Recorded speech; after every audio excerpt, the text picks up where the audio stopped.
the lovely and majestic red peacock in his natural habitat. Notice as he shies away from the wild peat. Look at the sheen of peat's coat, obtained from the drink of hops and the eating of wild weeds. This song and dance, prescribed every Tuesday and Thursday. Nature, a wonderful gift.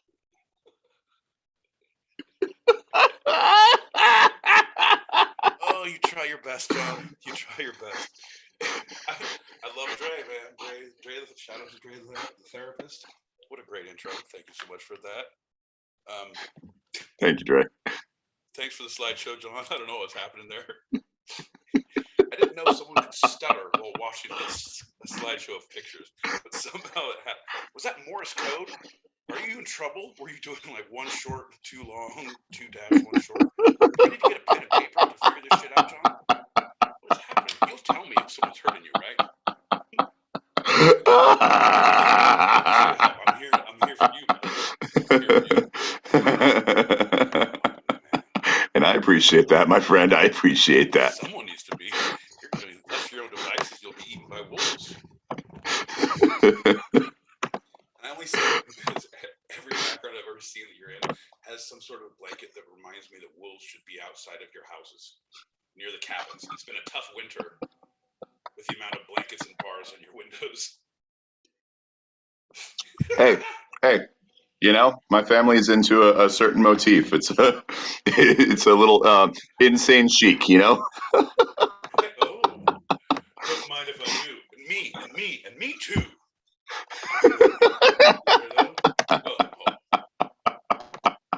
Shh. I wasn't talking to you. I was talking to us, okay? Oh, shit, John. It's good to see you. Good to see you in Mexico. You made it south and safely. Apparently that fake passport you got still works. Weird. I would trust the TSA if I were you. Just let me know. It doesn't scan for a snot, but hey, somehow works. And somehow in crayon? How is this happening? Anyway, cheers to you, buddy. Good to see your goddamn face. Thanks everyone for tuning in and listening. Cheers. We're about to get this going. Cheers, everybody. Pink.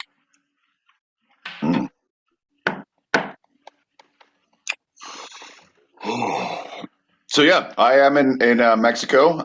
It's a yearly trip that I take with my family. It's a country south of the United States. Mexico, John? It's known for its taquitos, burritos, y Tecate. Sí.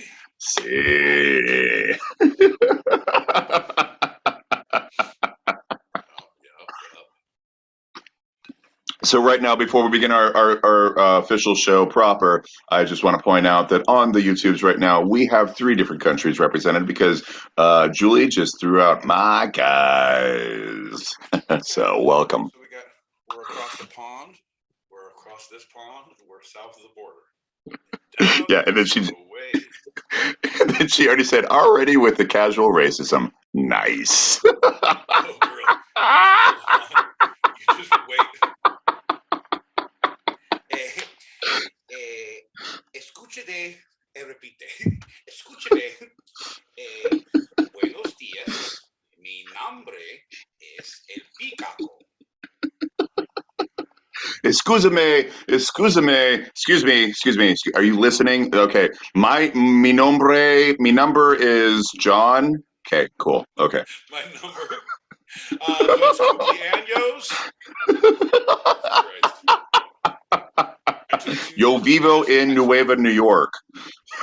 I learned more Spanish working in restaurants than I did in the 2 years of Spanish I took in high school.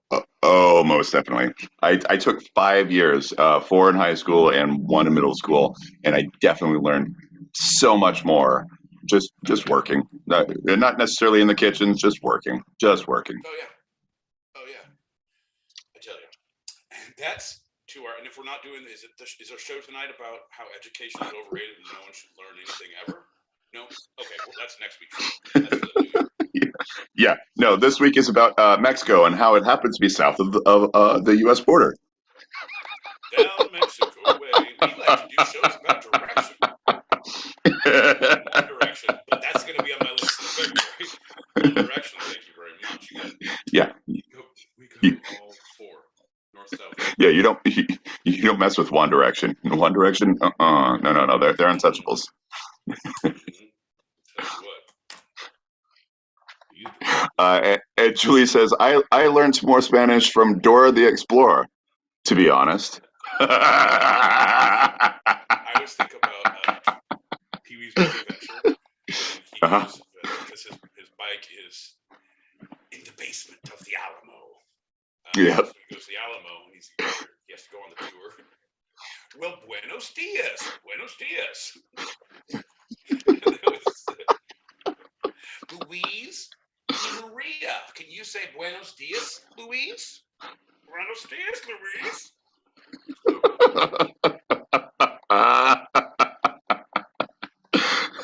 Well, I think we need to get right into it because I got some family around here and they'll probably be asleep by the time we finish. But, that's the time that I really shine is after they're asleep. So I want to enjoy all of that I can. So why don't you get them all to get their phones out, have them subscribe. We'll get 4 new subscribers. Everybody can put you in the speaker in the living room and be like, you there. Yeah, it's unfortunate.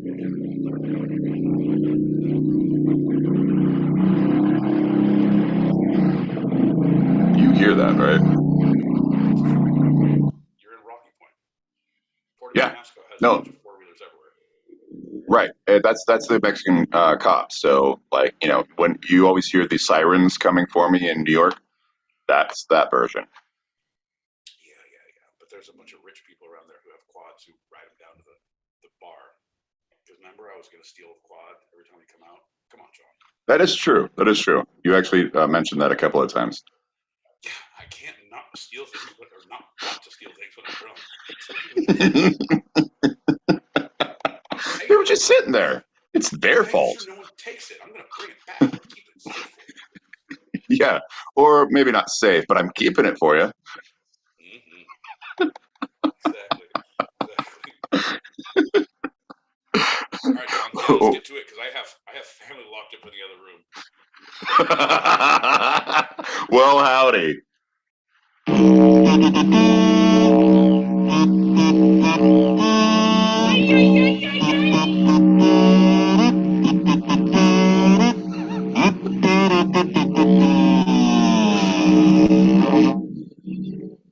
I'm John L. Peacock, normally out in Brooklyn, New York, but currently in Mexico. I'm my boy Pete, usually in Southern California, but right now above John L. Peacock directionally. And you're listening to Two Sided, a live recorded podcast, if you couldn't tell, where each week I challenge Pete with a bit of the two sides of life, the serious and the fun. Yeah, the right and the wrong, John, the north and the south. The north will have better internet connections, less spicy food, John. Yeah, but the South shall rise again. Whoa! You walked right into that one, folks. You thought it was casual to begin with. Wait till we start putting the fucking dots on the I's and the crossing the T's. Woo! Well, we haven't done yet, so we got to start always with a check-in. My boy Pete, how are you feeling? And you know what? I want, at this time, because I'm south of the border, how are you feeling? But give us a little lie. Give us a little lie. Wow. I really don't know how to feel about that, John. I don't know if you understand how you should feel about that.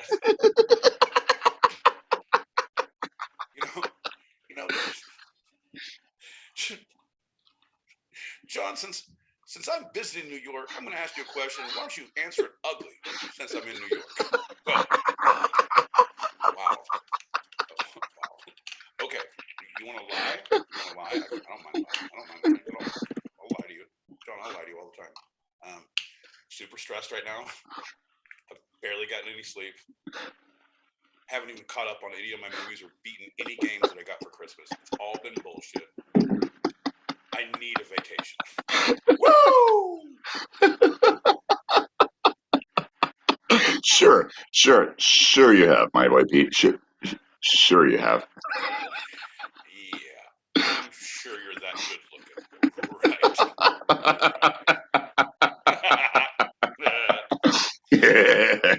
Right. Well, because we are expediting this episode, we're jumping right into our lightning round.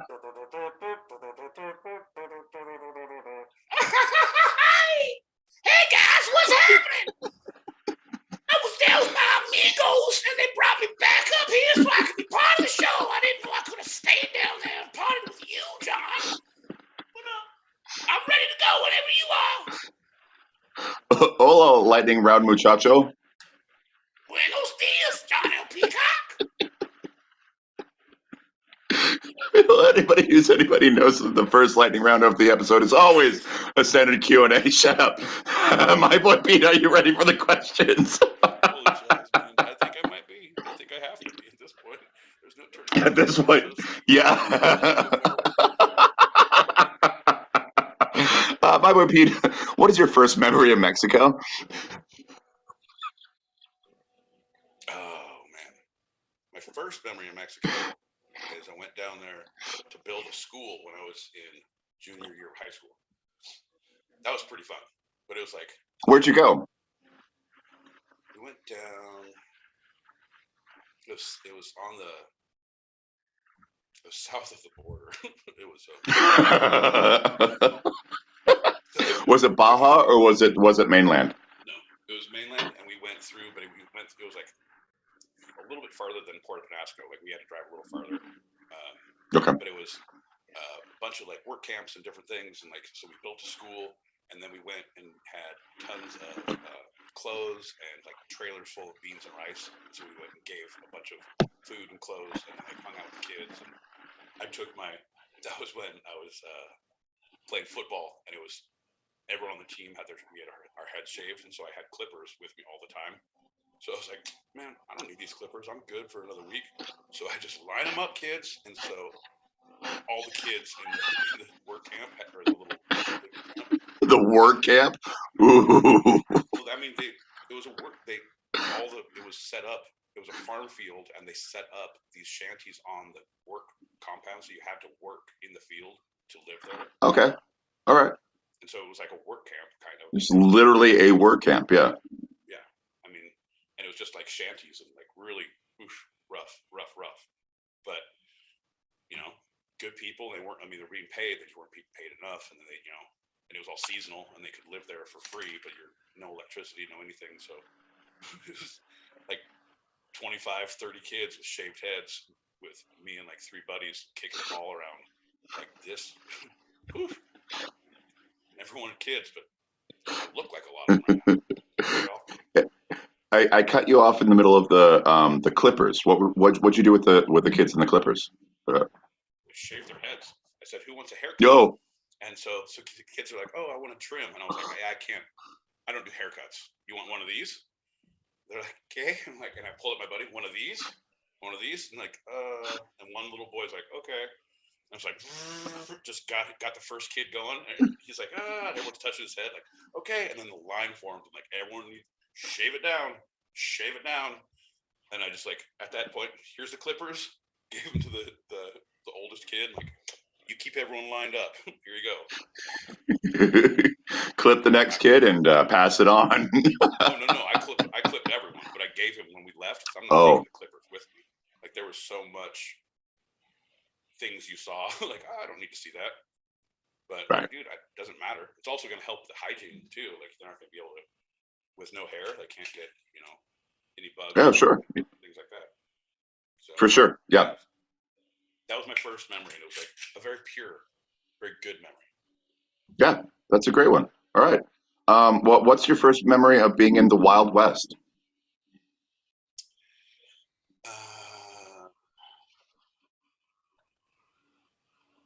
Truly wild. I would say Safford, Arizona. When I truly realized like there's law, but there's no real law. Like the law is what everyone agrees that it is. And that's kind of what goes. When you see people with guns walking around on their sidearm, like on their hip, like holy shit. In the grocery store. In the grocery store, like what the fuck? Yeah, man? totally. Like okay, but it's like totally normal. Everything's fine. Like okay, this is truly the old west. Yeah, yeah. I had been to. We had Doc Holliday. We did have Doc Holliday. We actually had Doc Holliday. That's not a joke, ladies and gentlemen. I remember going to Tombstone, and I was like, "Oh, this is the Wild West." That was not the Wild West. Really, my first experience also was Safford. Was that it was like that's today's Wild West. As a living person looking around in Arizona, I was like, "Oh crap, okay." I saw sparks of it in Phoenix, but like Maricopa. We had a sheriff who was the Wild West, but it was just like a presence. You didn't really see it. You just felt it. With Safford, you saw it. Yeah, it's a very, very different. Yeah, times are changing. There's very few places like that anymore. But when you see those pockets, man, it could be good, it could be bad, but I enjoy it. I enjoy the hell out of it. So, my boy Pete, how would you describe your normal trip to Mexico? And I'm going to preface this with allegedly. How would you allegedly describe your normal trip to Mexico? A normal trip to Mexico, like what I would do normally on a normal Mexico trip. Yeah, you. Allegedly, things could become quite debaucherous.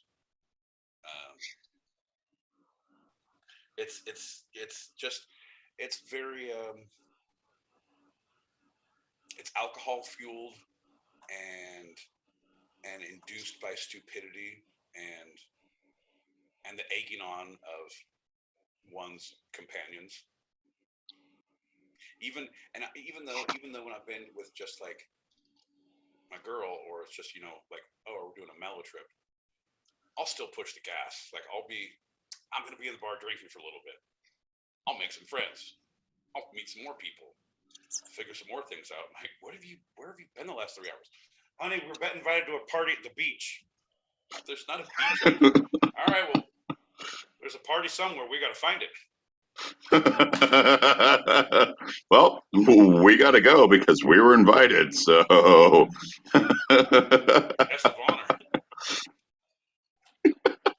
How would you describe the Wild West? We just kind of like threw a couple of things out there because we both experienced it. But how would you describe not the old Wild West, but the Wild West as we know it?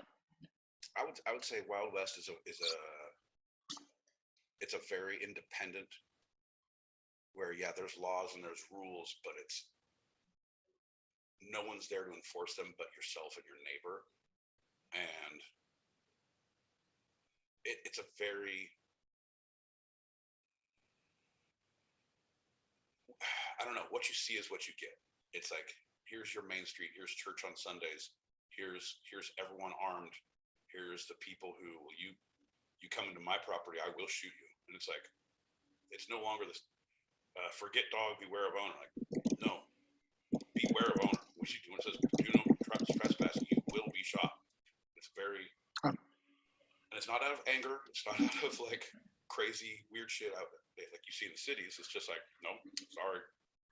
But the most friendly, the most community oriented, like the little town fairs and little things. If you drive a truck in any of those towns, in those little old west, you get the fucking one finger wave. Hey, how's it going? Because you drive with one hand on the steering wheel. Hey, how you doing? Like, yep. I thought I knew a bunch of people. I'm like, why is everyone waving at me? Like, is there someone behind me? I'm like, no. Then I started waving at everyone who's in a truck. I'm like, this is great. Yeah, I don't know. It's a different. It's a small town old west. It's there's laws, but there's no laws. Yeah. For me, it was not like the politeness of the South, where everyone says hello because that's a polite thing to do. I felt it, that acknowledgement, that one finger wave, that nod of the head, that tip of the hat, was more of like we're all in this together. So Hey, you know, I might hug you today. I might shoot you tomorrow. I might shoot you today. I might hug you tomorrow because that's the Wild West for me. Hell of a heat wave we're having. Don't touch my property or I'll shoot you. All right, see you in Yeah. church. See you in church. Well, speaking of that, let's have ourselves a little communal shot, huh? Ladies and gentlemen, if you got them, get them ready because we're going to have ourselves a little shot to say howdy and hello. Or buenos dias. Cheers, everybody. Cheers, everybody. Wherever you may be. Pink, pink.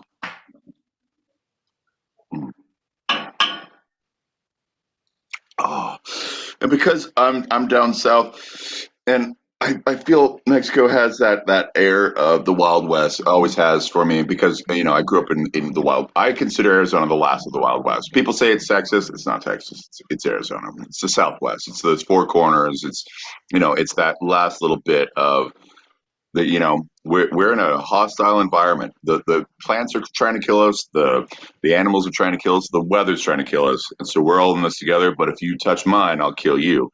Um, I decided to go on that motif, and so tonight we're going to be talking about Buffalo Bill. Our first segment is about Buffalo Bill. Oh, Buffalo Bill in his full life. Yeah. Yeah. What he's known for. What he. Yeah. With. Okay. Yeah, a little bit of what the legend was, a little bit of what the legend wasn't, what just his normal life. But it's great because before I get too much into it, it's just amazing because he is so legendary that he was able to create his own legend. And so his life, I know, was much more complicated. And there's some complications. There's some, you know, he's a full man. He wasn't all great. He wasn't all bad. But there's a lot more good than bad that's being presented today because he was able to really, you know, whitewash a lot of the bad stuff. Right. I hope one day you'll talk about me like that. Yeah, he was a full man. It was good and bad, but we like to think there was a little more good than bad. Okay. He wasn't as bad as you remember him, but he also wasn't as good as you remember him. Give it a year and all those memories will kind of fade except for the really funny ones. I just realized I thought you were wearing your normal hat there, but you got a new hat. What's that hat going? What does that say there? 420 Bank, baby. Yeah, nice. Is that a Christmas cap? It is. It is. When you make friends at your dispensaries and stuff, what do you get? Like, oh, you get some product and some swag. All right. That's what networking gets you, John. Yeah. I'm not just a customer. I'm a friend. When I was at the local cantina, there in the bathroom, it said, "This is strictly a 10-minute parking zone, unloading zone only. It was strictly enforced." It was great. So we're going to talk about William Frederick Cody, who was born on February 26, 1846, in the woods of Iowa, not in any city. They gave a county. Several different sources just gave a county. I was like, oh, okay, so he was born outside. He is of the West. Yeah, so many people of that time were like, there was no Mm-hmm. hospitals, there was no even if you did, you go into town to go where to another shit house. Right. Shit house on the prairie. Well, most people were born at home. I mean, in the mid 1800s, that was the standard thing. So he should have been born where in his Iowa farm, but they don't credit it. That's Yeah. the thing, John. But destination weddings. I want destination births from now on. You guys, we're in our third trimester. We're all going to go to Antarctica. It's going to be amazing. Who's coming? Who's coming? It's going to be amazing. So we're going to go save some penguins. It's going to be, we're out in Iceland. There's no penguins there. We're going to bring our own penguins because it's a beautiful place. If you bring penguins, the baby will come up Penguins, quack, quack, quack. So picture you guys, destination birth, day to day, last trimester. The penguins are going to sit on the baby like an egg. It's going to be wonderful. Oh my God, it's going to be amazing. It's going to be a whole new. We're trying to get David Attenborough to come and do the voiceover. Right now we're negotiating with him and Peter Jackson. We'll see what comes out. Yeah, nature. It's a beautiful thing. So his father, Isaac, moved the family from their Iowa farm that was on the Mississippi River to Kansas, and then operated a trading post near Kickapoo Indian Agency. His family were Quakers, so they were opposed to slavery. And he moved into Kansas right at the time that it was still a territory, but about to become a state. And so, if you know anything about that era, there's a huge fight, really bloody fight between the slavers and the anti-slavers to try to make Kansas either a slave state or a free state. Yeah, but hey, we had some really great historical things in our past, John. Like really good people, really good things to remember. Just oh my goodness. Well, I'm pointing it out. Yeah. Every time you start feeling good about yourself and where we've come and what laws we're passing, not the ones we're repealing, but the ones we're passing and how we're just progressing as a society. Don't forget where we came from, because we will not, as a people, because we seem to keep on goddamn repeating that fucking same pattern over and over and over. And I was so scared reading that. I was like, they went to Kansas and there's a fight. Oh, great. I didn't read about them being Quakers yet, so I was kind of thinking, oh, okay, so I'm going to be dealing with that. But because they were Quakers, his dad actually gave an anti-slavery speech in public that was so controversial that he got stabbed for it. He didn't die right then, but 3 days later, or not 3 days, 3 years, he actually survived for 3 years after that. But that's how Buffalo Bill's dad died, which in that time, that ain't too bad. He gave an anti-slave speech, and during the speech, Slaver was so pissed at him, he had to attack him and stab him. Right, I heard all that, John. You throw some weird tidbits in, like you have like 90% of the way, and you're like, and then 3 weeks later, no, 3 years later. Sorry, 3 years. That, but not that. Like so, and then you repeated all the stuff we understood. Yes, he gave us anti-slavery speech. A pro-slaver stabbed him, and he died from it. 3 years later, was he like, yeah, like Buffy the Vampire Slayer? Right, suffering from a stab wound for 3 years, or was it like, oh, I started getting back problems because I had to sit like this because of my stab wound, and from sitting like this, I had to get a cushion, and I was going across the street to the cushion store, and I was hit by a car 3 years later. So because I had the stab wound and I was crossing the street to get a cushion because of the stab wound, I was killed by the stab of the speech. Is that your reference, or is it a 3-year stab wound? Was it weeping the whole time, John? I'm curious. No. So I thought you might be. So I did actually look into it a little bit more, and everything points towards it was an infection. It was a constant low-grade infection that just got worse and worse, and the complications finally got him in the end. So it was a direct result. It was. But they didn't have infection. They didn't have that term. And so they said, oh, he was of ill health. He didn't fully recover. He was weaker for that time and progressively got worse and worse. So it sounded like it was just a low-grade infection that they just couldn't get rid of. He was in the way of the stab. Yes. It was still technically stabbish. So that was in 57. He was already on the downward spiral when the stab happened. So that was 54. Since, Cody was born in 46, at 9 years old, around the time of the stabbing, when his dad became incapacitated, that's when he took up his first job. And he worked at the Russell, Majors, and Waddell Freight Company as a messenger and a wrangler. As a messenger and I'm sorry, really funny in my movies. A messenger and a what now? Wrangler, a wrangler. So he was already really great as a horse. Extra, extra, read all about it. Man gets stabbed one day, 3 years later dies. Modern miracle kept him alive for 3 years. Read all about it. And he wrangled in all that money from all of his messages. Hey, you come here.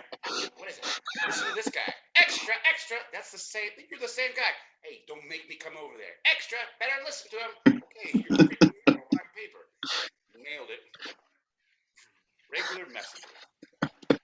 So he at 9 started that job. At 11, on the same job, the year his dad died, Cody came to be celebrated as the youngest Indian fighter on the Great Plains after he killed a Native American who was in an attack on the cattle drive that Cody was working in.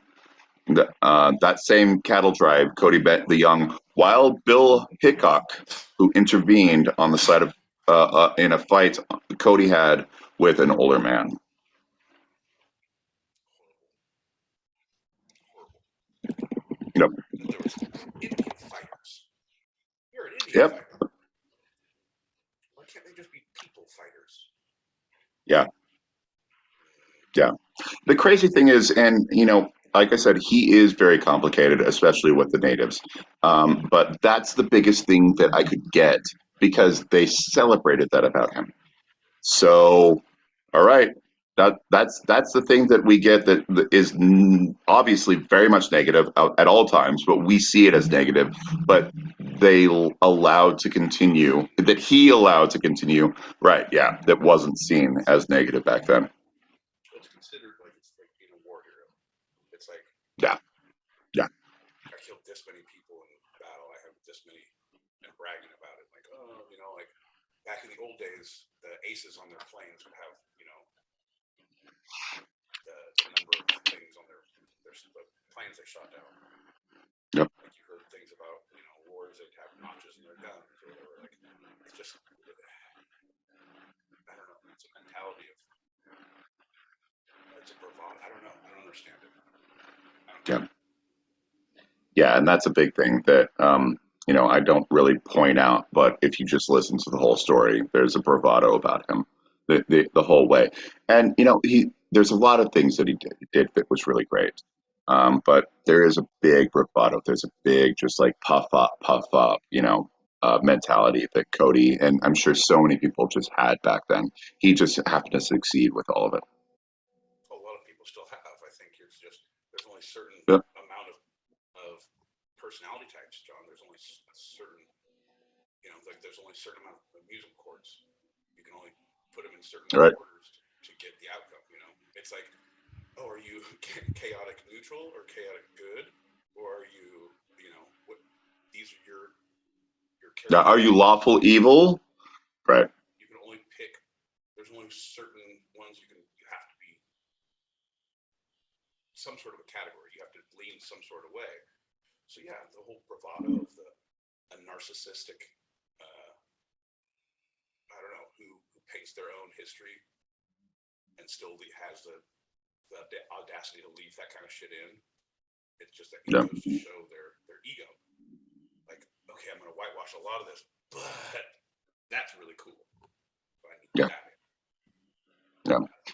The Romans had the saying of fortune favors the bold, and this is a big thing that happened with Cody. Yeah, that's true. That's very, very true. So in 1859, he left home to be a prospector in the Pikes Peak Gold Rush of 1859. The next year, at age 14, so at 13 is when he left home. At 14. Hey, mister. Is there a mountain around here? I'm looking for a peak of some sort. I heard there's gold in them there hills. Sir? Sir? I guess I'll walk this way. His balls hadn't even dropped yet. Yeah. No, like puberty, slightly pre-pubescent. What? No. Why is there a voice saying things about my balls? This is not cool. I'm just trying to mine gold. Just continue the story. So Cody at 14 joined the Pony Express. So he says. There's some dispute about that, but fitting the bill for the advertised position, skinny expert writers willing to risk death daily. Oh boy. I think I found my calling now. That whole gold rush at Pike's Peak wasn't working out so hot. But I definitely am skinny, not scared of death, and I can ride a horse for sure. And that's what I'm going to tell you when I grow up, write my own story.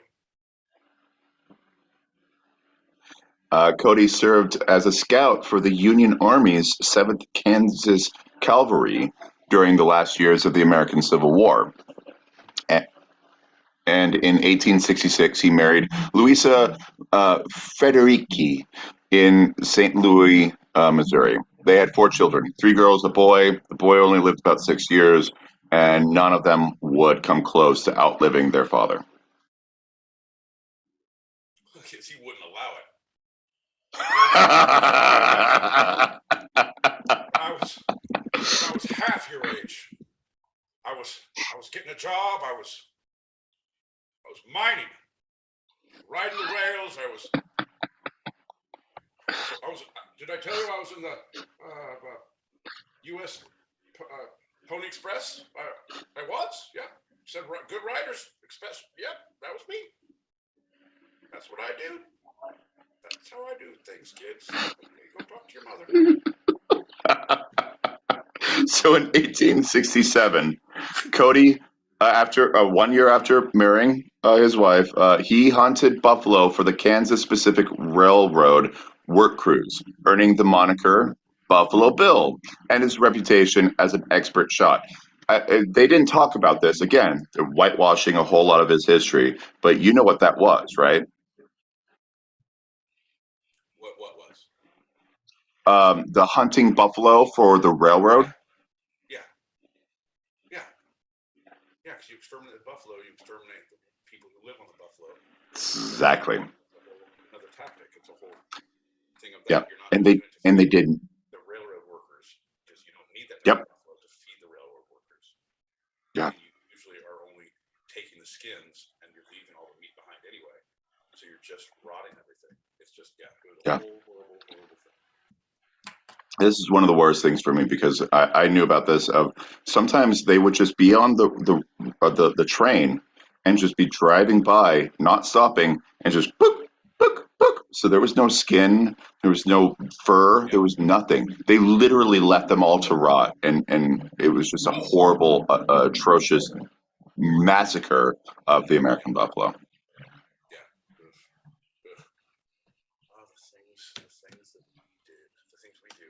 Ah, yes. The things we do. Yeah.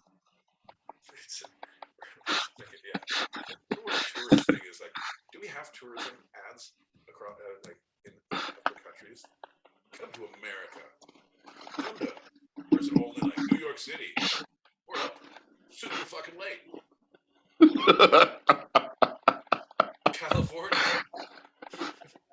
You want to be judged and have really good weed? Come on down here.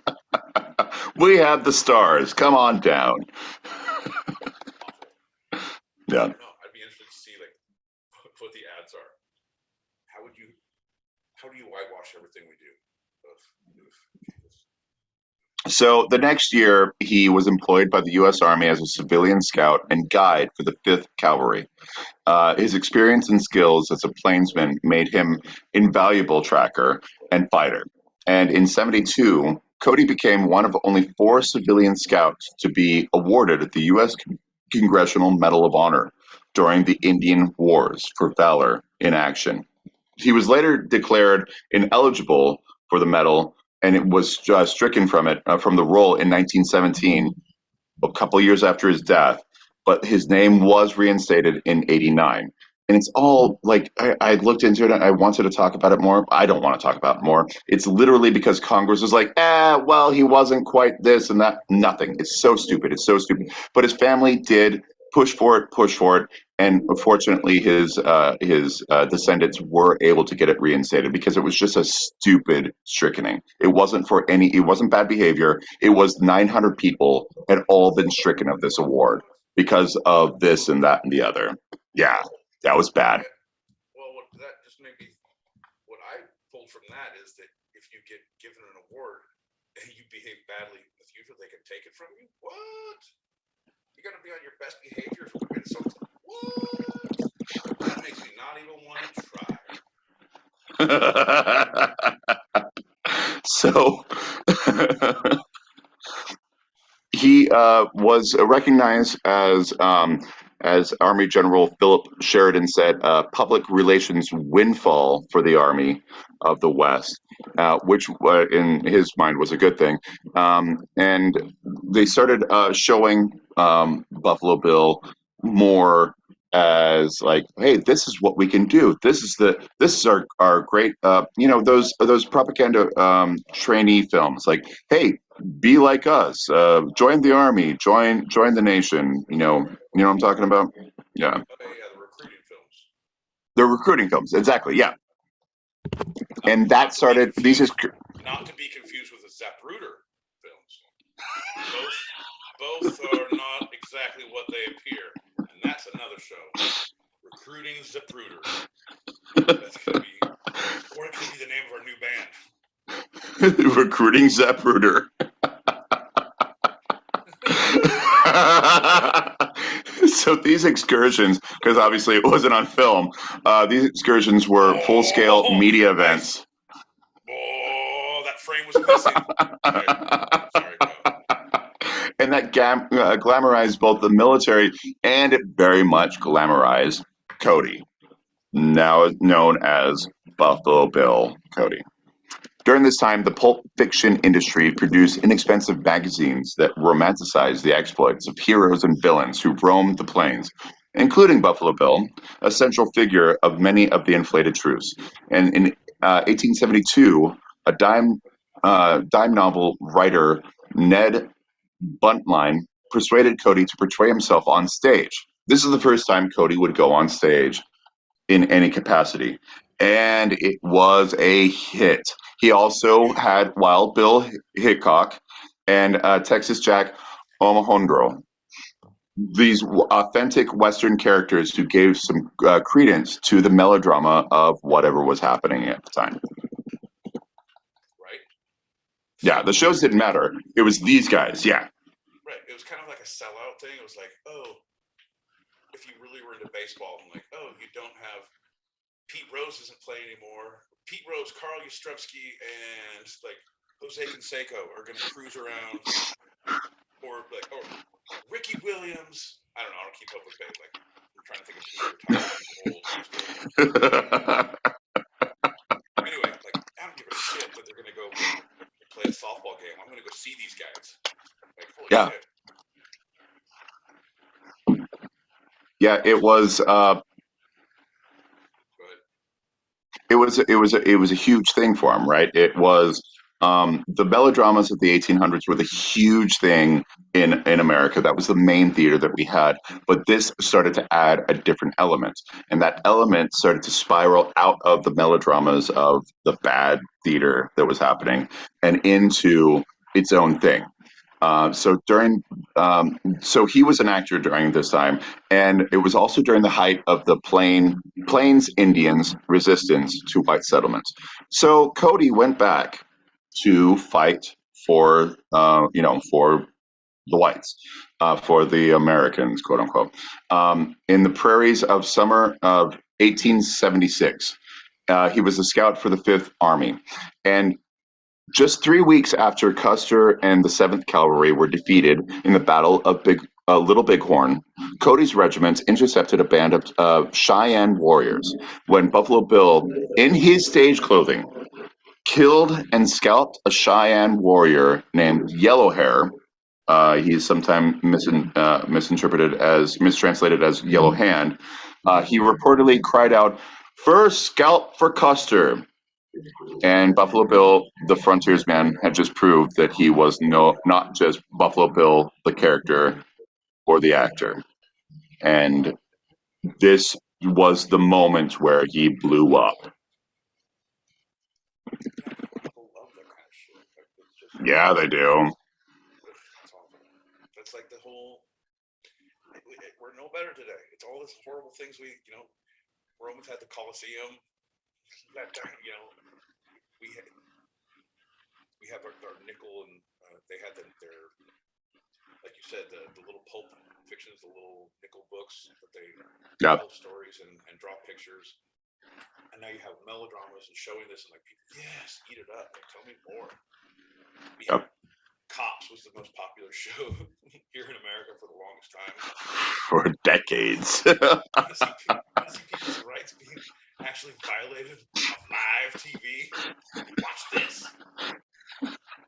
It's like you notice how at the end of every episode it just says the person involved in this episode was not convicted from whatever crime they were being arrested for.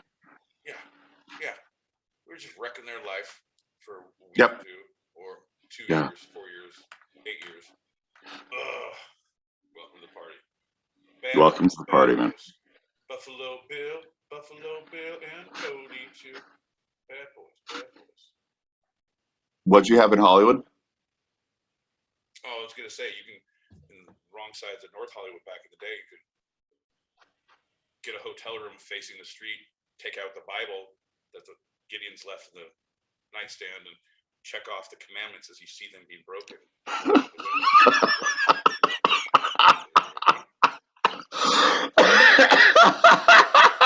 Coveting, killing.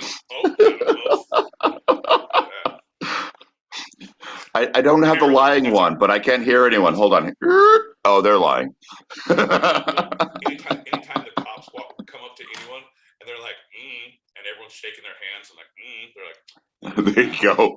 There you go. That's lying. Thou shalt have no other gods before me. There's 2 heroin addicts in the street shooting, in the alley shooting up. That's the god. There we go. Plus that guy, looks like he's stealing that golden calf from the Golden Calf Cafe. Weird. Okay. I feel like that's an altar to me. Yeah, that's coveting another god before you. All right, so in 1883, Cody created what would become Buffalo Bill's Wild West, a grand performance that propelled him to fortune and worldwide fame. The Wild West was staged in one form or another for 30 years, playing to enthusiastic crowds throughout the United States and Europe. In Europe, Cody was called Nature's Nobleman because he was someone who had grown up in the frontier, yet represented all of those best aspects of civilization. Code shifter. Buffalo Bill Yeah. Code shifter. I like nice things and I like to spend money, but I also can roll in the hood. So this title grew when it went to Europe, and it was known as Buffalo Bill's Wild West and Congress of Rough Riders of the World, because it involved an international institution that made him one of the world's first global celebrities. He looked at what they called back then the Orient, but parts of Asia, parts of the Middle East, parts of Europe, obviously North America, and also South America. And he brought people from all of those areas, and gave a little bit of an sensationalized representation of what their lives were. And people just ate it up. And this was a huge thing. So, because of it was international, Buffalo Bill is reported to have been, at that time, the most recognizable person in the world. Right? Wow. Okay. That's stunning. I'm just like trying to think about like, okay, but who, but in the world, yeah, I know, because you're getting that kind of international press and you're everywhere. You could be regionally famous. You could be famous to your country, but to hit multiple countries, Yeah. To fucking go Bieber all over them. I'm just saying. Oh shit. Okay, yeah, I guess that makes sense. That's awful, but that makes sense. That makes sense. Okay. A cool thing, and like I said, this is the pendulum swinging the other way of his uh, diverse nature or past. In the Wild West shows, Cody often cast American Indian performers in central roles. Now, this is in the 1800s, and Pete, you know that a lot of the westerns before the 1990s, 2000s ish, the Indians were not Indians. Most of Oh them yeah. were not No. Indians, were not natives. Yeah. Yeah. Like yeah. In the early until like 70s, 80s, it was like white guys with makeup on doing brown face, and then it was like, oh, Mexican guys or South American, some Hispanic or sorry, I saw your blanket. I was thinking of you. It's like Mexican guys specifically. One of my buddies was well, that's how they do. They yeah, if you have a darker skin color, you're like, yeah, you'll fit for this. There's no authenticity. Like, oh, The white, spaghetti westerns. yeah, oh Yeah. my god, 100%. So Yep. back then, he was actually giving Native Americans roles in the show. Central roles. Yeah. Yeah. Yeah, not just the savage bad guy, but like here's the so they showed that they provided the audience with authentic displays of songs, traditions, dances, and horsemanship that helped preserve many aspects of American Indian culture during a period of considerable assimilation. Yeah. And so when all the other people were taking him to Indian schools, which was to make them more white, quote unquote, he was actually showing things that preserved the culture itself with the people who were actually doing it, with the actual natives. Right. So supporting the community from the community within the community, but Yeah. making your nut and on the fucking back end and having Oh, having all sure. the popularity that goes along with it. Most recognizable person in the world. Yeah, of course. He got his own for sure. Right. But Right. If I can help you while I make millions, I'm gonna do that. If I do that. Yeah. if I have to hurt you while I make millions, I'm gonna do that. Yeah. Whatever happens in order for me to make the millions is going to I'm happen. gonna do So that. let's all keep our fingers crossed. What it takes is a good thing for all of us, right? Yeah. All right. Yeah. And I think it was his Quaker roots because he could have gone the route, which so many did back then Right. and today, of like, I'm going to take your culture and I'm going to have a white dude do it in blackface or brownface or red face or whatever it is. And he said, no, I'm going to take your culture and make money off of it with you. And you're going to make some money and fame off of it as well. Which is awesome. So his Quaker roots led him to support people. His Quaker oats led him to have the stamina to get up every morning and after a nice breakfast and really serve the people all day. Is that right, John? The natives, they're great. Oh. Give it to Buffalo Bill. He'll try anything. So, having spent years in the presence of legendary women through his show, like Annie Oakley and Calamity Jane, it comes as no surprise that Buffalo Bill Cody was an ardent supporter of women's suffrage. He didn't just talk a big game. He also put his money where his mouth was because he insisted on equal pay for all members of his traveling shows, regardless of gender. Famously, Cody put it very simply when he said, quote, what we want to do is give women even more liberty than they have. Let them do any kind of work they see fit. And if they do it as well as men, give them the same pay. End quote. It's fucking weird how people celebrate things like that, John. They're like, you know what? Guy that said that women are equal to men. That's fucking amazing. And even now today, when we think about Buffalo Bill Coach, like that fucking guy was a real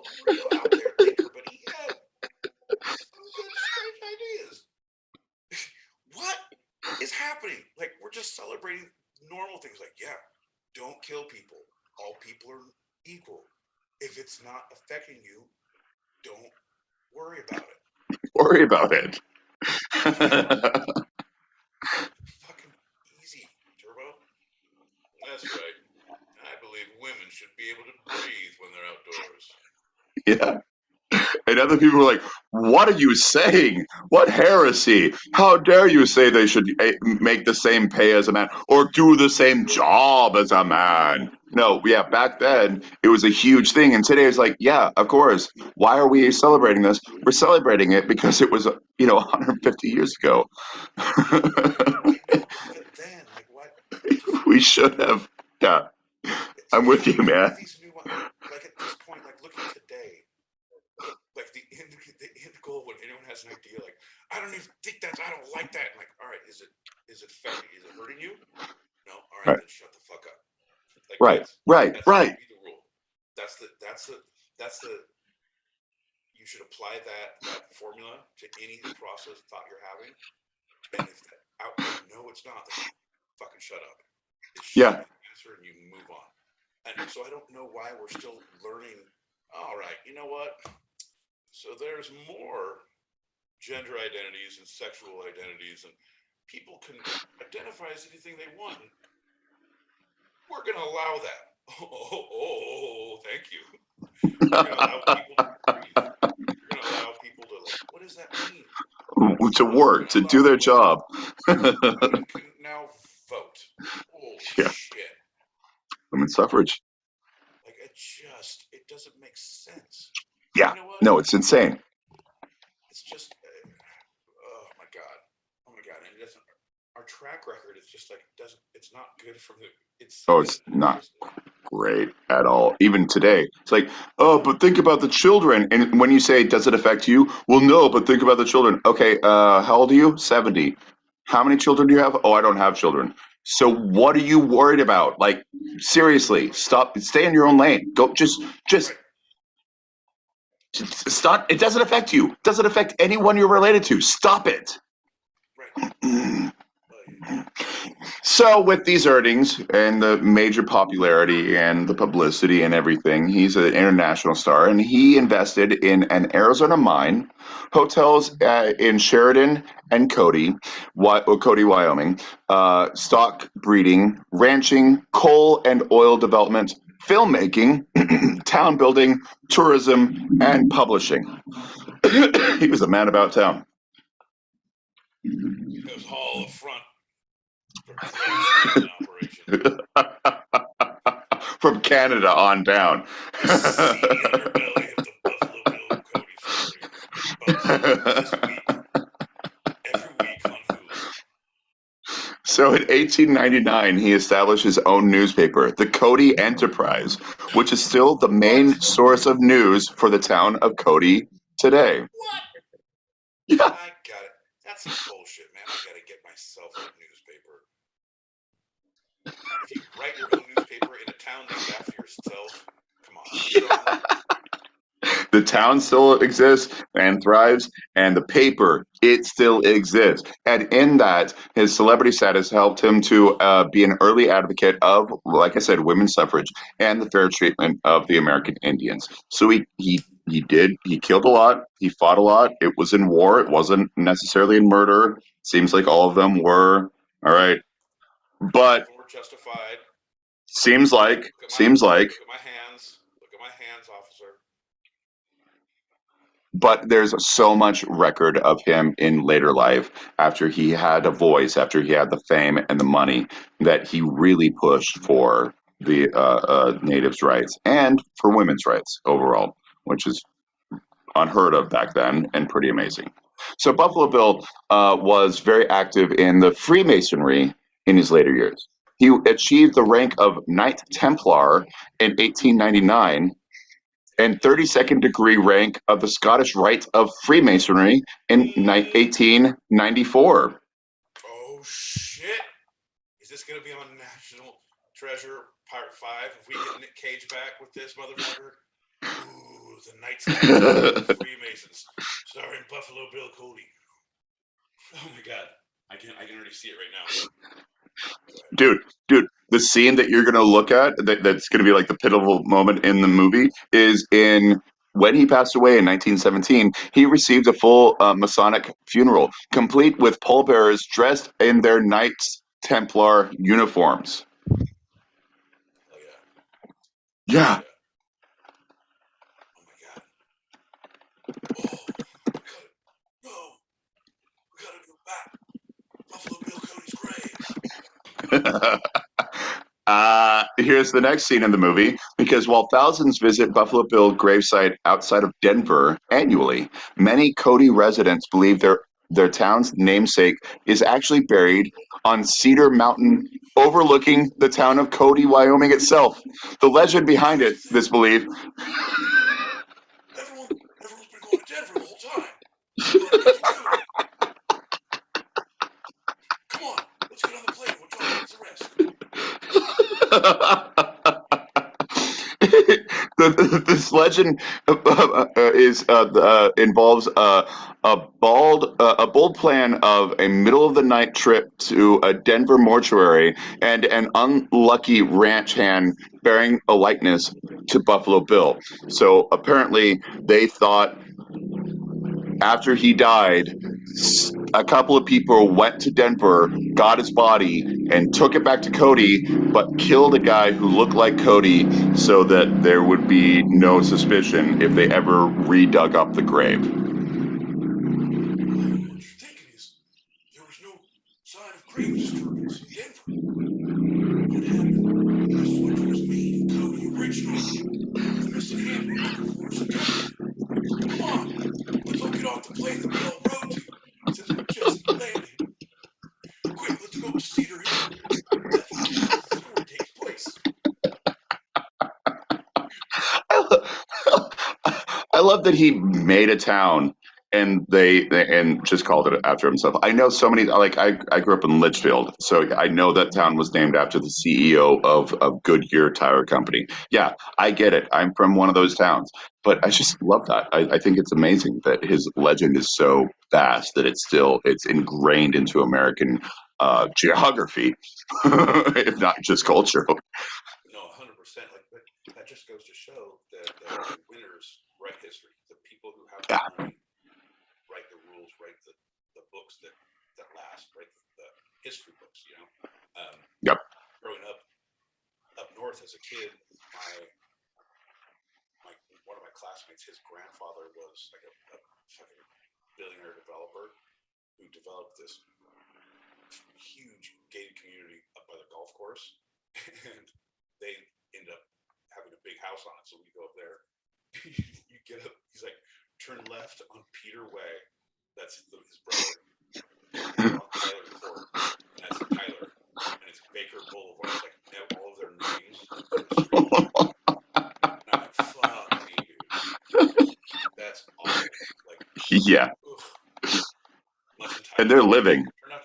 They're living. They were in fucking high school, and you had fucking street after you lived on. Yeah. They turned out to be cool guys. Like, turned out to be pretty cool guys, but which is great. Uphill battle. Yeah. Oof. Yeah. You got a lot to prove, and I'm going to be in your pool and in your game room until you figure out how to do it. So that ripple effect beyond him, beyond anything he could ever think of. So even though he never lived in Buffalo, New York, when football franchise was organized in that city, they could only think of one name for their sports team: the Buffalo Bills. Buffalo Bill even appears in the classic suspense thriller Silence of the Lambs, though Buffalo Bill himself wrote and produced a few of the early westerns on film. Shorts that would start the formula of the western for basically a century. Like some of these early things that he wrote and produced, but didn't star in, they kind of created that formula that we know of. You know, the John Wayne formula, the Stagecoach, the Good, Bad, the Ugly, right? Those spaghetti westerns. After that, he was only captured in a movie one time, portraying himself or a fictional characterization of himself in the silent film silent 1915 short, The Circus Girls Romance. though he only had a cameo in that short film, his the still of him is what was used for any kind of promotion from the creation of the film to this day. Okay, I'm sure. Yeah, okay, that's the still I've seen.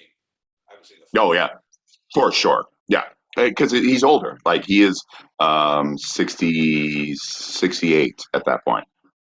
Yeah, so it's an old man on the horse. Yeah, hey, you remember. Callback, right? At one time or another, Bill was an Army Scout, possibly a Pony Express rider. There's a little debate about that because he promoted it so much in his Wild West extravaganza that he might not have actually done it. Hey, I told you guys that I was going to write about it. I told you it's going to be true. It's funny because 9 out of 10 sources all just without question said it, and then one was like, oh well, so here's the reason why it's maybe not true, but either way it's pretty cool. So I love that. Like, had I not looked far enough, I would have just been like, oh yeah, of course he was, but he might not have been.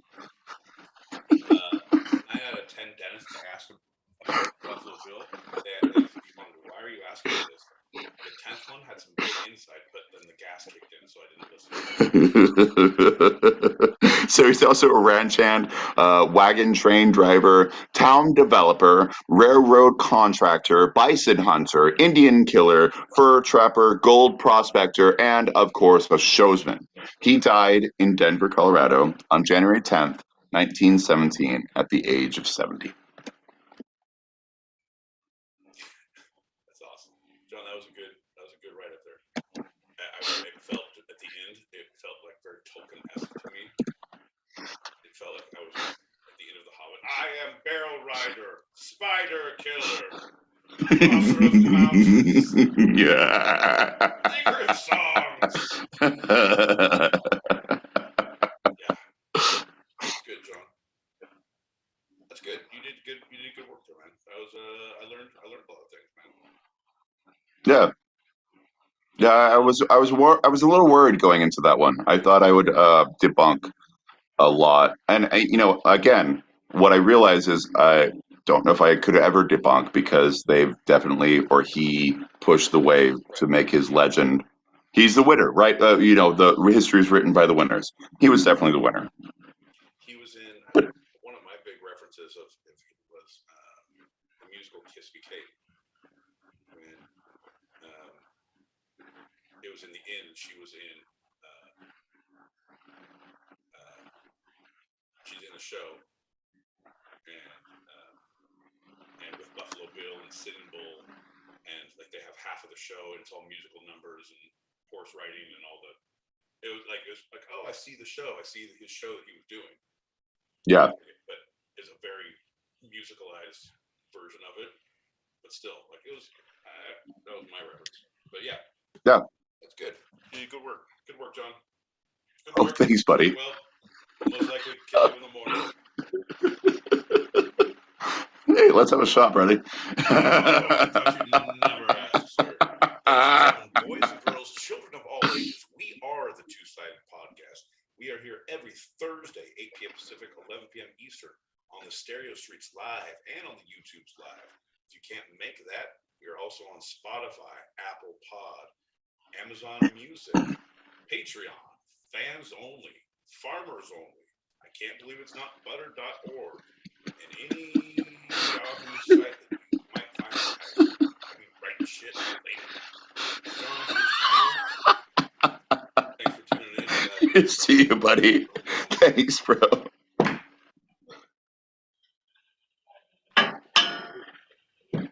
Oh, we got a couple of messages. Bubbles, baby. Ooh. Smoke if you got them. Smoke what you got. Everyone pour shots. Also, everyone pour shots. Get your shots ready, so we'll do more of them. It rubs the lotion on its skin, otherwise it gets the holes again. Oh, damn. I got the Silence of the Lambs Buffalo Bill mixed up with this Buffalo Bill. See? Bro. Okay. John, I'm glad you did mention it, and I didn't put the She's that fat girl. Yeah. Yeah, she's that missing one. Oh, yeah. I heard a great fucking mix, movie guy. There's someone did with the music video of it puts the lotion in the basket, but it's kind of like a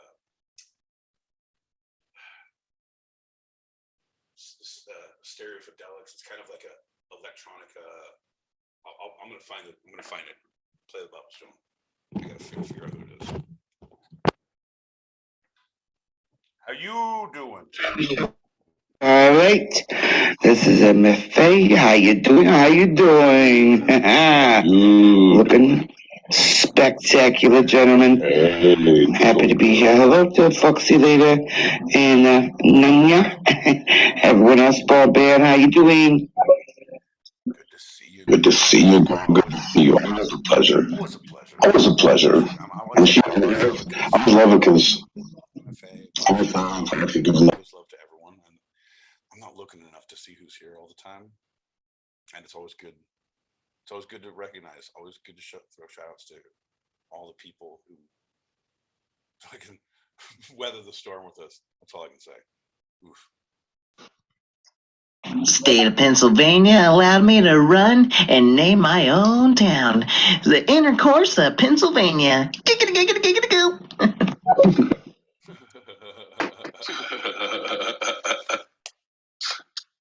Oh man, I know Intercourse. I think it's Berks County. It is a fantastic little place, and you have to go through Intercourse to get to Paradise, Pennsylvania. Oh shit.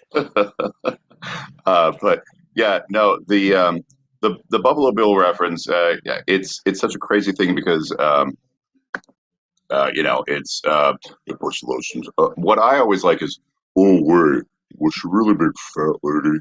That's my one. That's my jam that I go to. But he was there's no reference of why he was Buffalo Bill. He just was, and that's the ripple effect. I think that's what the beautiful thing that Silence of the Lamb did for us is because they showed us that there's such a ripple effect. That the Buffalo Bills, who he never even really is associated with.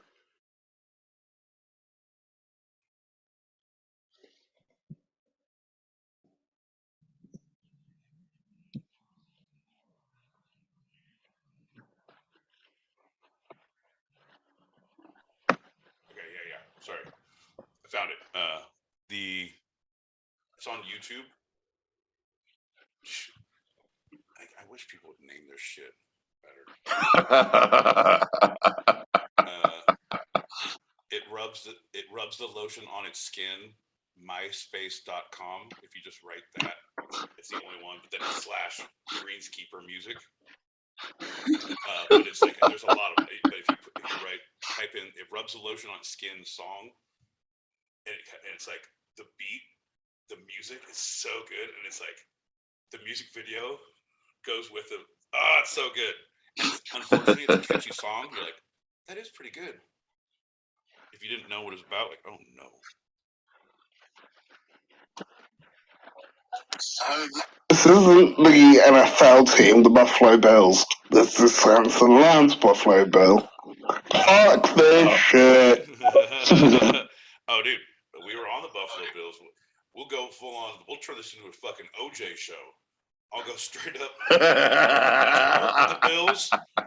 It wasn't even UCLA. It was the Buffalo Bills.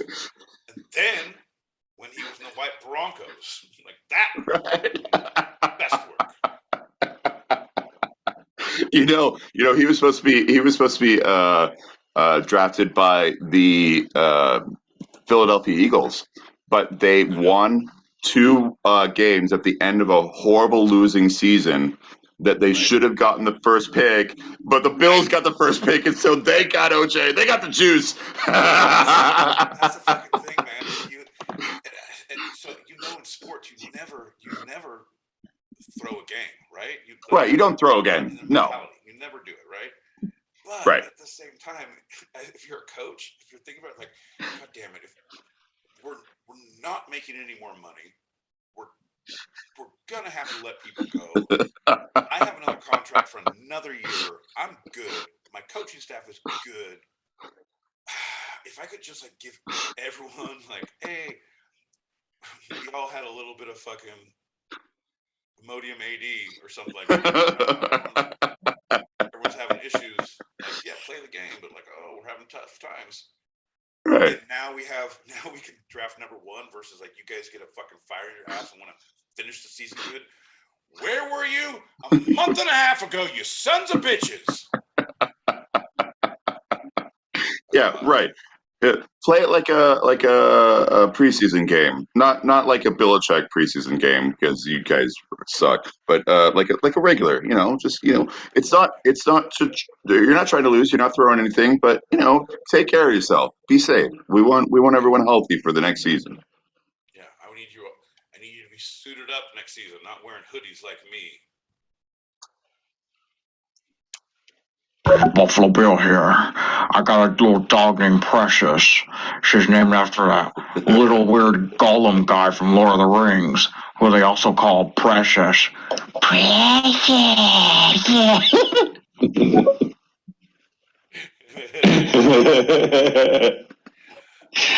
Oh my God. Know how to get a house with a well already in the side of it. Like, do you build the well, or do you build the house around the well? Like, I'm open to either one, but I kind of need to know. Like, I'm from a structure point of view. As a contractor, I have a friend allegedly who may or may not want to have a well with a pocket that goes to the bottom of the well. It's for a friend, allegedly. Why does it sound like Mitch McConnell? Oh, here's the deal. Oh, no. You put the hose in the basket. I don't know. But it will do it unless it wants to get the hose again. I move the motion to the floor, then you will get in the hole, put the lotion on your skin. They lost there. Okay, so this is like that is actually arguably, without shadow of a doubt, the craziest segue in the world. And that is what connects Silence of the Lambs and American football. Right. OJ fucking Simpson. I'm telling you what, I can play the 6 degrees of Kevin Bacon with any subjects in the world. You give me one subject and another one, I don't give a fuck. I can connect them. Not specifically, but in a conversation. Segue. Oh, John, that should be a fun little theater game. You have, you think about that.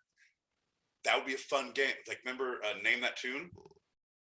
I can name that tune in seven notes. And John says, I'm good at music, sir. I can name that in 5 notes. And I say, I think I'm feeling lucky, and I'll go 4 notes. And he says, oh, name that tune. And I say, all right. And I focus in. Ba, ba, ba, ba. And I was like, can I hear it again? Ba, ba, ba, ba.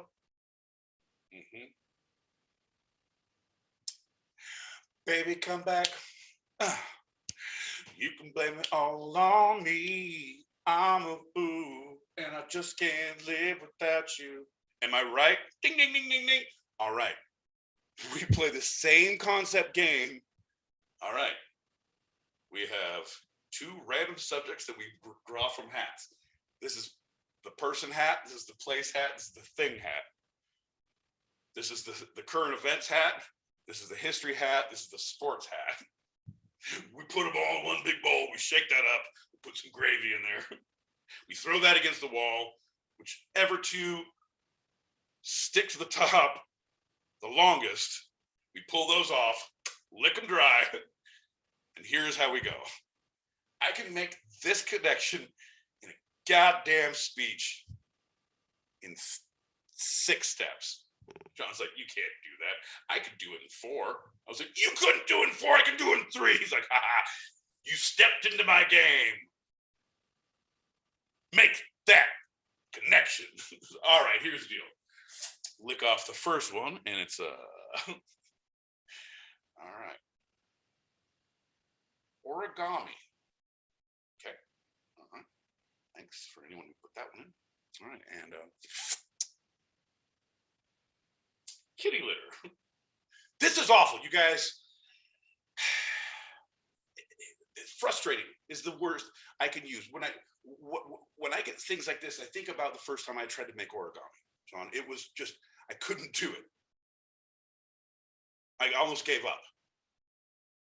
I said, I want nothing to do with this. I go in, I throw all my origami owls away. I throw my worms away. I throw them into the big trash can in the kitchen. I was like, I'm so upset. I start cleaning. I can't believe I start cleaning. And you know what my house is like. Ugh. Anyway, I was feeling nice. So I knock on my neighbor's door. I'm like, hey, do you want to take any garbage out? She's like, yeah, for sure. Bring it all down. Bag of kitty litter. I was like, what? This is ridiculous. I didn't say kitty litter. I said garbage. John made that connection. Kitty litter, origami. Boom. No, but see, it was the gravy part that made it fun for everyone. Sorry. What's up, John? What's up, Pete? Leo. Man, it's catchy. It's catchy. Yeah, see.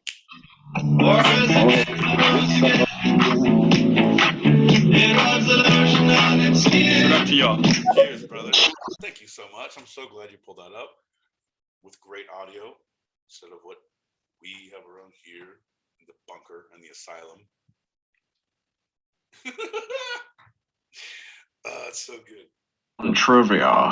The actor who played Buffalo Bill from The Silence of the Lambs, Ted Levine, also did part of voicing for the 2001 thriller suspense film Joyride as Rusty Nail.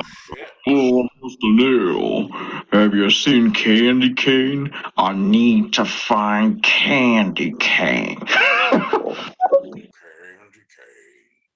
Candy cane. Where are you, Candy cane?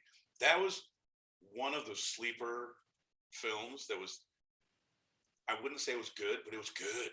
Like, it's definitely like a guilty pleasure good.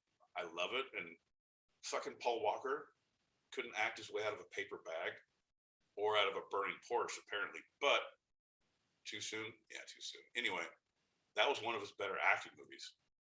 He was actually really good in that, playing like a shitty horror, like someone who's being stalked by another truck. Also, highway. Anyone who's driven across the Southwest, when it's like, oh, 7 hours in darkness, and there's literally nothing around for the next 4 hours. Yeah, it's a little terrifying, John. We should start doing live shows out there. Just saying. Dog sitting the boy, Mr. Bentley, for the holiday weekend. And I got you up on YouTube, on the TV with the volume off, and I'm listening here live in stereo. And I went and just tried to like the video, but you gotta sign in to do so. And I think my sister would have a heart attack if she were subjected to my YouTube searches. I like horror movies. She's not really a fan, etc., etc. But I am here watching you guys. You look great. You definitely should be. Here's what I'm saying. Thank you so much. She's not signed in on hers. That's what I always tell everyone. If you're at someone's house, because like you come to my house, you come to like turn on my TV, anything you go in, like you go to YouTube or Netflix or whatever, I'm already signed in. So like I get people here and my search histories get like a little bit weird. Not weird, but like if they search too much, like, oh, I'm getting a lot of fishing shit. I had a lot of golf shit for a while. Like, I'm okay with that, but I will.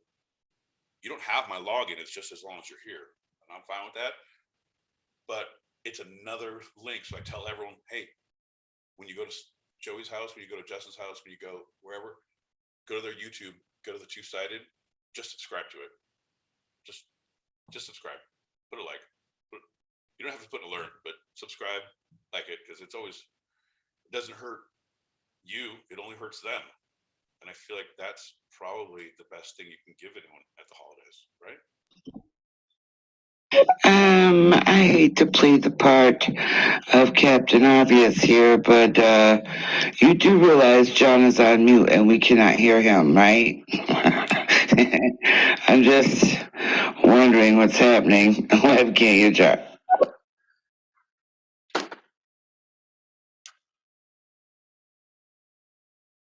Oh yeah, that's because at these moments where there's a lot of messages, because I had to switch back and forth in order to be off of mute. Pete and I have created a routine where I'm just going to be on mute and I'm responding to him visually. So if you want to see it, and if you're not seeing it right now, you want to go to our YouTube channel. That's Two-Sided Pod, TWO Sided Pod, all one word. You can see how I am actively responding to him, but I know I'm on mute because I can't switch back and forth so much. So it's that, yeah.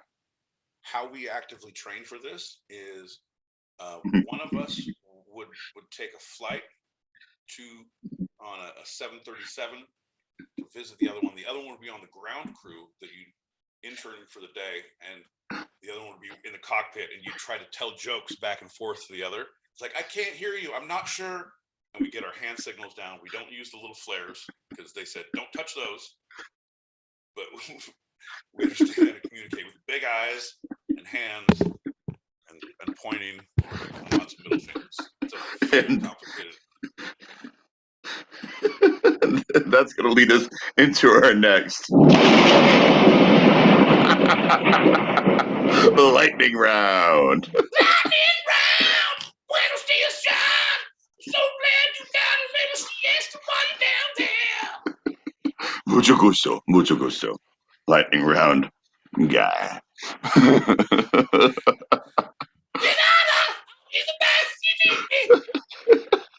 So I figured since this is the first time we are doing our officially international, 100% international Two-Sided Podcast live recording, I'm going to go back to the beginnings and I'm going to do our very first intercontinental, transcontinental, interspatial.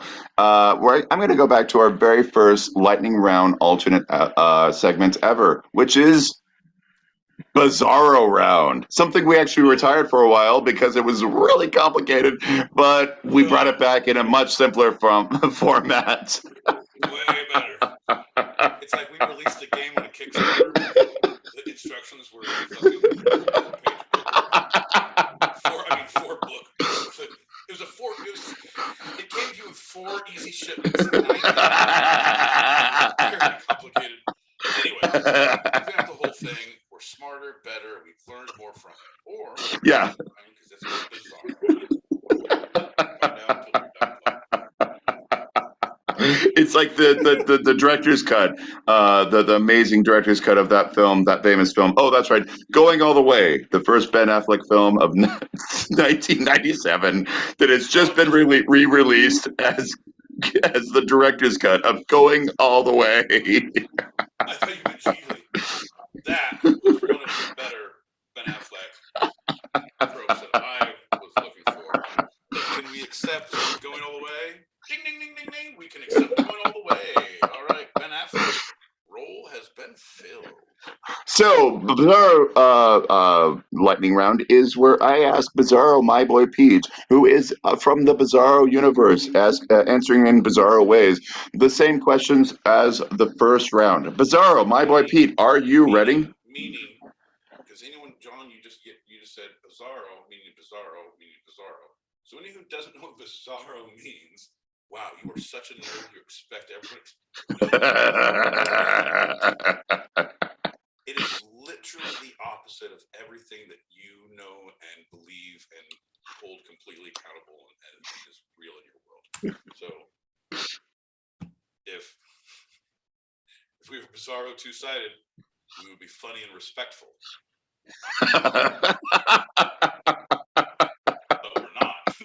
But we're not. But we're not. So, Bizarro, my boy Pete, are you ready for the Bizarro questions? Not fucking at all, John.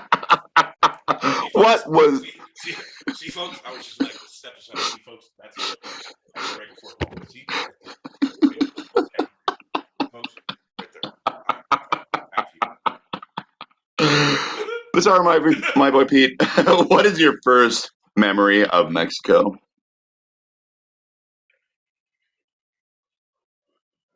John, the way I do Mexico, I have no memories, or at least none I can talk about with until the statute of limitations runs out between the treaty between NAFTA and my personal stable of attorneys.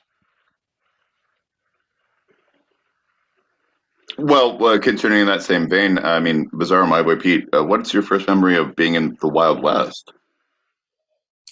Oh, with that, I remember back then tickets to get in were only like $19.95, and you'd go and have all this boysenberry jam, and you'd see Snoopy and Woodstock, and it was crazy wild times at Knott's Berry Farm, and they had real farm animals, and you could ride a stagecoach, and on that stagecoach it was a robbery. I was like, that's scary, but then you get a boysenberry ice cream afterwards. Like, it's not scary that much at all.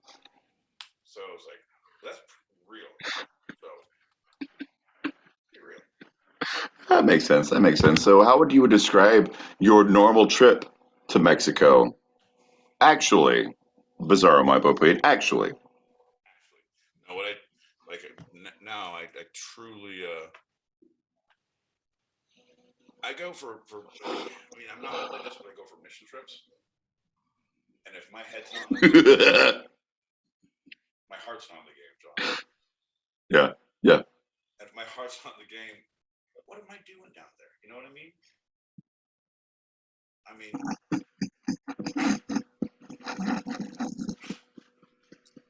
I know. It makes me choked up too, just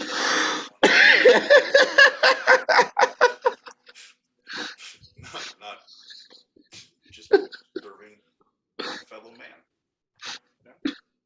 Yeah, that makes sense. Bizarro, my boy Pete, how do you describe the Wild West? Well, it's awful, number one. Super commercialized. It's like, oh, do you like gunslinger liquor? Come over here. Hey, boy.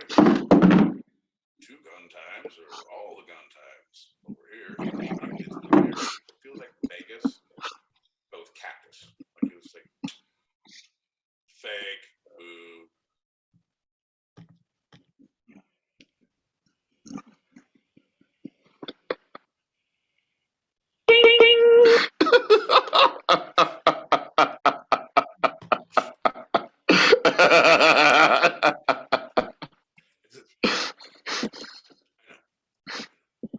Sometimes it's best to leave it alone. Just you paint yourself into a corner, you can't get out, so let's just shut the fuck up and let someone rescue you. I'm just sitting here quietly and not paint anymore. It's like, and he's going, oh no, he's not going. He's not going anywhere. He's there. He actively turned around. His head is in the corner. Is this the Blair Witch Project? Look at him. Look at him. There's paint all around him, and he's in the corner. Are you gonna cry? He's gonna cry in the corner. The painted fucking corner. Look at him. Sad. Just fucking sad. Well, we got 3 quick messages. Let's plow through them and then get to our final segment. Let's go 3 quick messages. Better shot And then go through. Yeah, I'll play. Okay, but you have to understand that YouTube is delayed. I'm just trying to convey it's confusing, and it may be because I had some medicine and I've been inspecting giraffe earlobes. I'm right up in there, right? But it's fucking with me. It's fucking with me hardcore. I love you guys. You look amazing. We also heard that, so what we'll start to do is we'll try to dub our own stuff. So as we're talking, right now, and I'm not on mute. I'll just.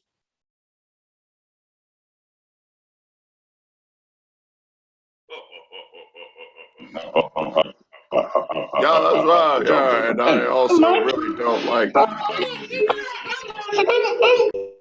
If I can, John. Now you, okay? So you're on mute, John. You talk, but it's on delay. You talk. You know, sometimes I'm acting and Pete is just sitting here and I say, hey, with this guy over there, 2 lanes, not my lane. 1 lane is yours. That one goes over there. This one goes over here in the butt, right? If you know what I mean? Butt, big butt. Whoa, John. That's crazy talk. I don't know how we could do.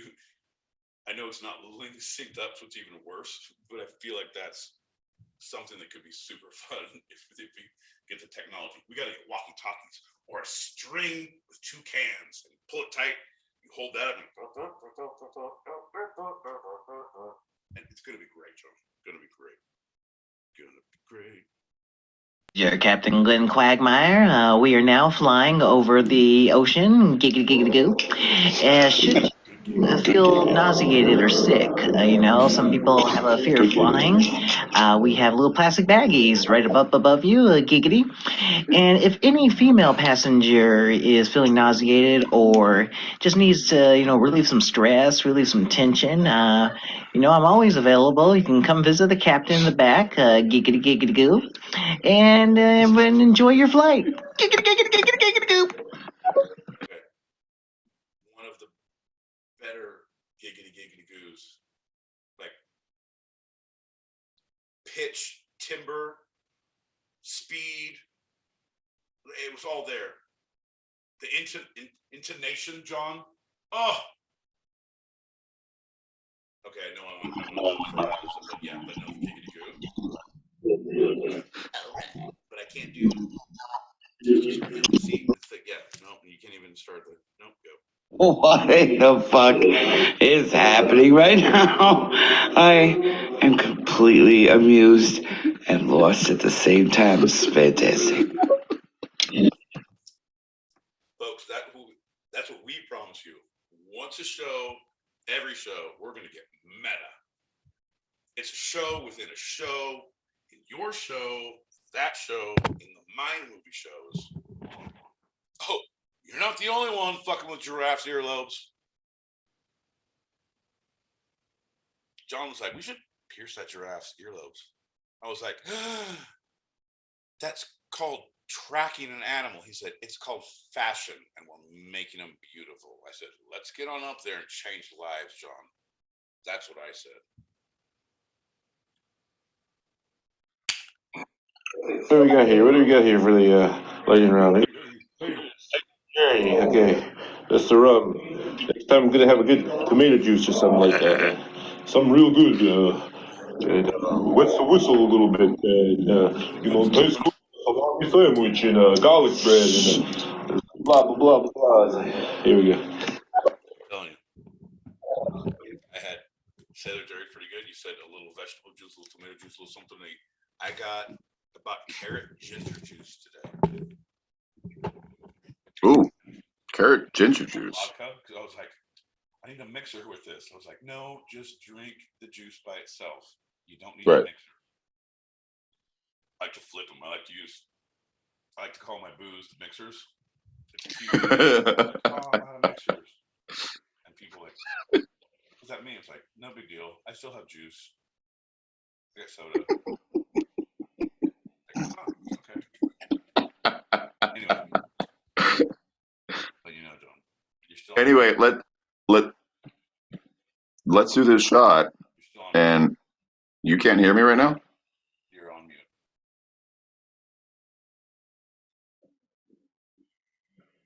Yeah, this is why. Can you hear me right now?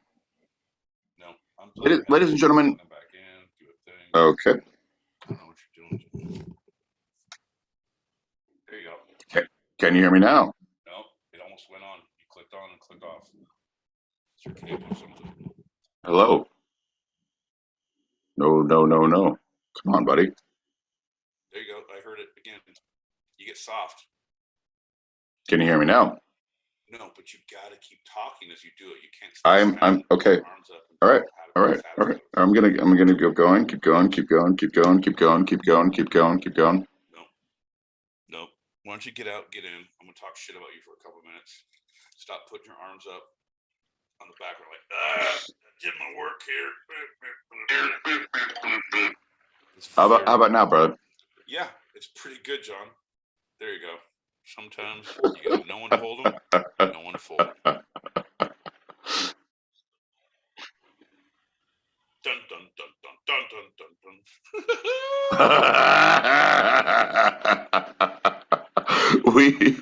We are going into our final segment.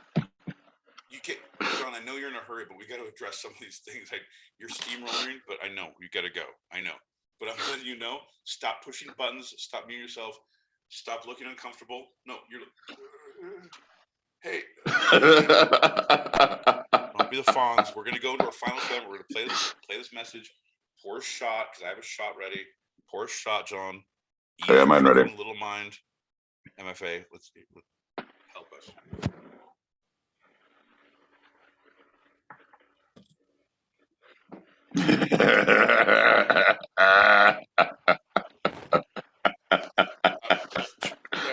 Don't put me in this guy's thing. I know what I'm doing.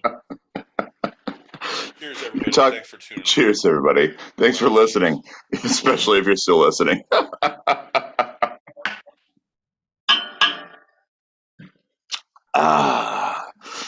Because we're going to talk about someone who could have been a side note in my previous segment, but I wanted to make a main note. Miss Annie Oakley, the sharpshooter himself. Annie, get your gun. Our final segment today is going to be Annie Oakley. Hell of a lady. Yeah. Person. Back then, and it's that devil may care, ain't nobody gonna. But who? I don't give a shit. And to have a gun and be able to back it up. Don't touch me. I don't give a shit. Yeah. Ugh. That's the dream gone, John. That's the dream gone as well. That's the dream gone. I know. Some of us have to go to Mexico and live in little communities. So Annie Oakley was born Phoebe Ann Moses, or possibly Mosey. Again, most sources point towards Moses, but it could have been the other way.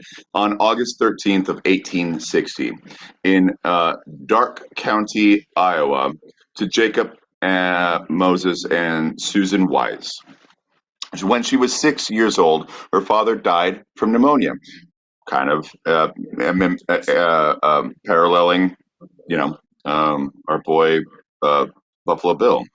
That's kind of paralleling everyone in those timies when they pneumonia, or the scarlet fever. I've got the black lung, Pop. I've got the black lung. So her mother was left to care for her and her 5 siblings. Her mother remarried, but her second husband also died very suddenly, leaving the family with a newborn baby. So there were 7 of them. Jesus Christ. Mom got remarried, so she's the Black Widow, and Mom gets down. So there's something happened. Like, she's killing men, getting the babies. Like, I'm unsure where this goes, but I think she's the linchpin of this whole men dying thing. Mm-hmm. Well, you're catching on to something, because the family did not earn much money. They lived in a poorhouse, and Oakley went by Annie and was sent to live with the Eddington family. She was purchased out. Have you heard about this in the late 1800s or early 1900s when they would do this? They would actually rent out a kid. Yeah, I've been trying to do that with you in the stereo streets. I'm like, who wants a ginger hole? Just you. Like, he goes hourly. Like, I ain't pretty, I ain't proud. We're gonna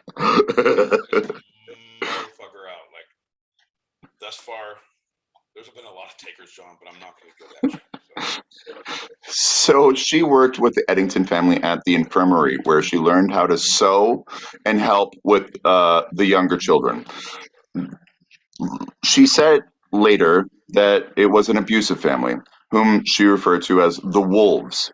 At the age of 8, Oakley started hunting. She would sell the game that she shot at local restaurants to earn extra money for her family. And this is how she kind of came back into the fold. See, that's awesome. Necessity. Mother is a necessity of all armed little girls. No. That's right. I forget.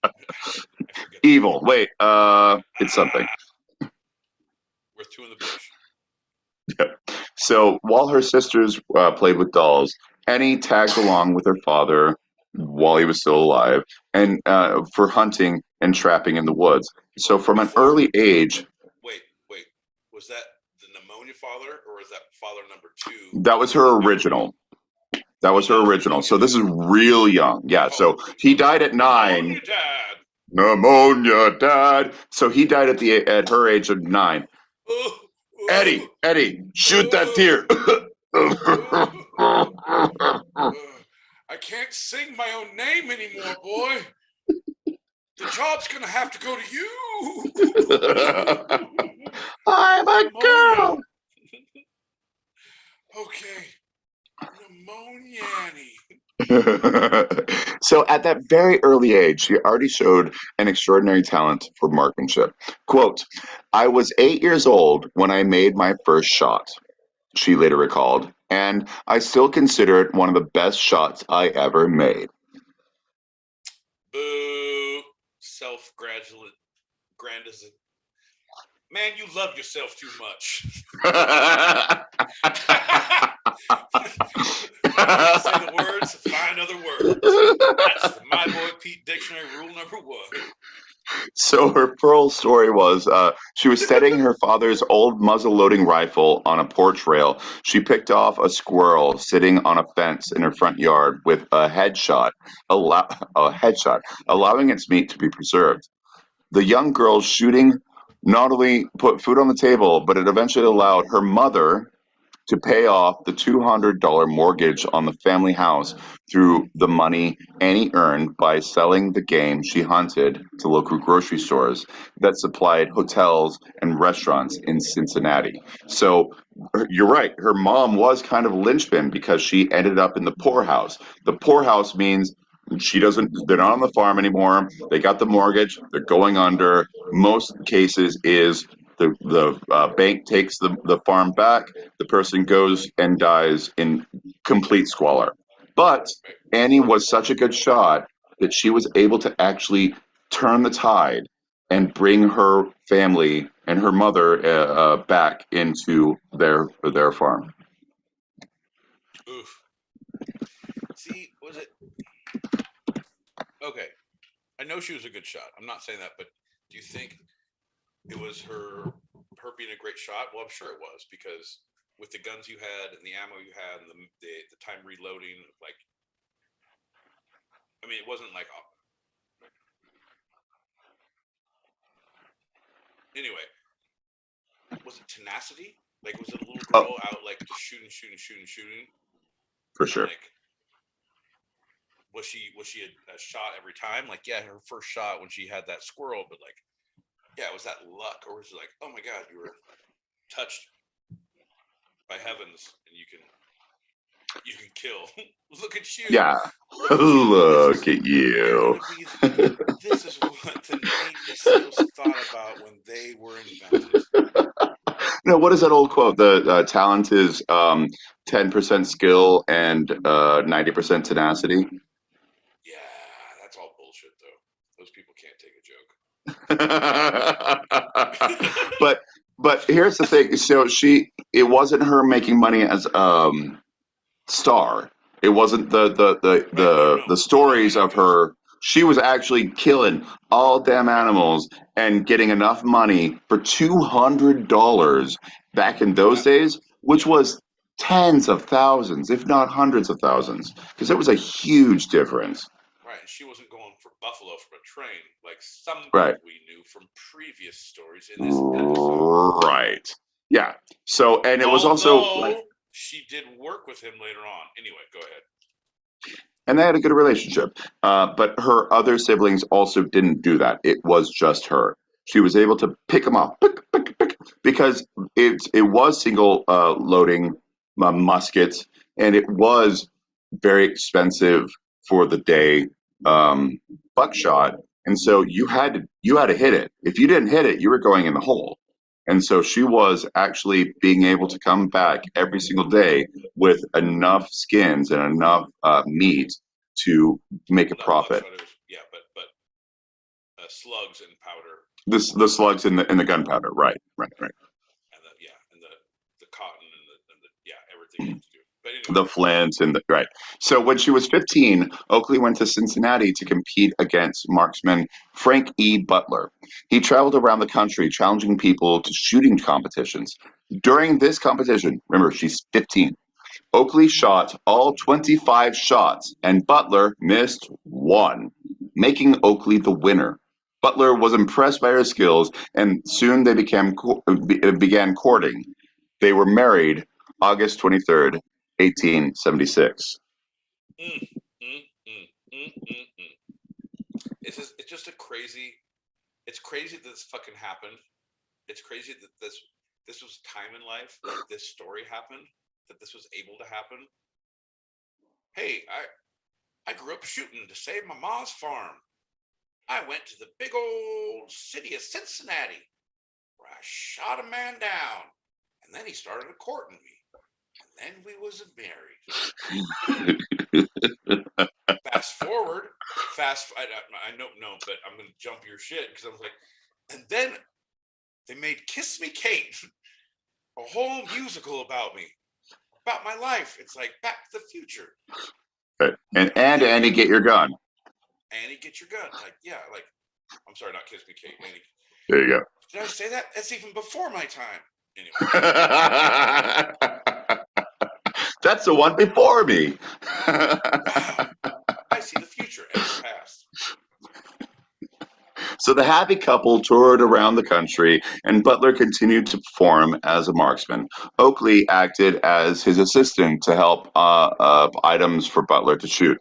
She would also do some shooting, but she became more popular, and she adopted the stage name of Oakley. On May 1st of 1882, Butler's shooting partner became ill, and Oakley filled in. From that moment, Oakley became part of the act, and in March of 1884, she met Sitting Bull, the Lakota Sioux leader who defeated General Custer at the Battle of Little Bighorn. He gave her the nickname Little Sure Shot after seeing her perform in St. Paul, Minnesota. I know, so cool, right? That's in the musical. You can watch it if you watch the musical. It's so cool. I was against it because it was like, it's a musical. It's so cool. It's about shooting and Indians. And it's all real. Buffalo Bill's there too. And you were there, Tin Man. And you, John, most of all. And you have never seen me before in my life. But Who are you? William Buffalo Bill Cody originally refused to hire Oakley for his Wild West show after their first encounter because he already had an expert marksman, the world champion Captain Adam Burgos. Burgardos. I don't know him because he went away really quick. He wasn't known like her or the other amazing woman.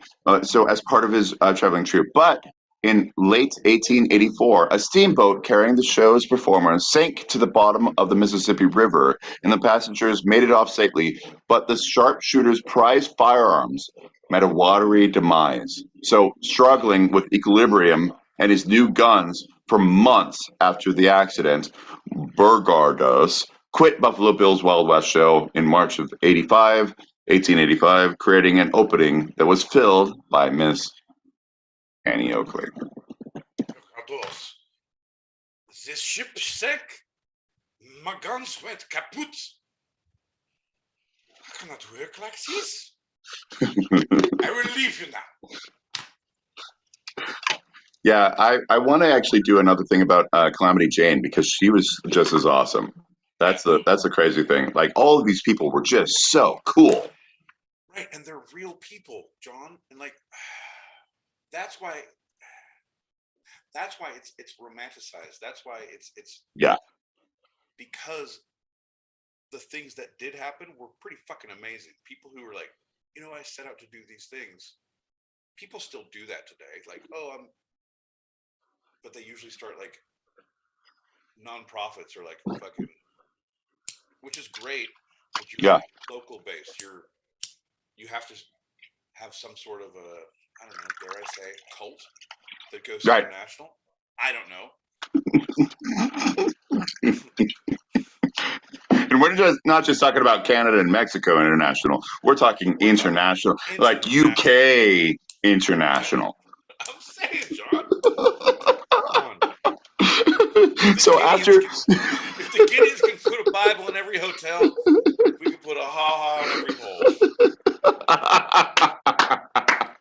So she first toured doing her trick shots with the Sells Brothers Circus, but then Butler and Oakley joined Buffalo Bill's Wild West show. The couple performed as performers, but Oakley quickly rose to fame. Butler chose to support his wife and work as her assistant and manager. Oakley became the star of the show. She would shoot glass balls out of the air, shoot through playing cards, and shoot cigarettes out of her husband's mouth. As the headliner of the show, Oakley chose to wear simple, modest clothes instead of the flashy costumes so they wouldn't detract from her feats as a markswoman. So I didn't talk about her. I chose to move her away from Buffalo Bill because she was the star of his show. She rose him to fame. He was great. She was greater. And she got him all the money, baby. She was like, you surround greatness is surrounding yourself with people who do great things. Like he had I don't know if Sitting Bull was actually there. He was in the movie. Anyway, but Calamity Jane and like everyone, it was just, he had a lot of great people. His talent was, he was good, but he was good at bringing people together. Hers, she was a fucking star. She had fantastic. She was no one could better her. Yeah, elite athlete of her time. Right. If you could teach her to ski, and then we could get her in that whole like thing where you ski and shoot the little things. Yeah. Ride a bike. No. We could put a bike in snow, John. I don't know. I'm meeting with the Olympic committee later. We'll figure it out. But so speaking of the Battle of Little Bighorn and of that Lakota leader, Sitting Bull, he actually was so impressed with seeing her that he sent $65 to her hotel in order to get an autographed photograph. Quote, I sent him back his money and a photograph with my love and a message to say I would call the following morning, Oakley recalled. The old man was so pleased with me, he insisted upon adopting me, and I was then and there christened Watanaya Cecilia, or Little Sure Shot. In addition to a nickname that followed Oakley for the rest of her life, Sitting Bull also reportedly gave her a pair of moccasins that he had worn at Little Bighorn. The two became even closer friends in the following year when Sitting Bull joined Buffalo Bill's Wild West show for a 4-month stint. Quote, he's a dear, faithful, old friend, and I've great respect and affection for him. Oakley wrote of Sitting Bull.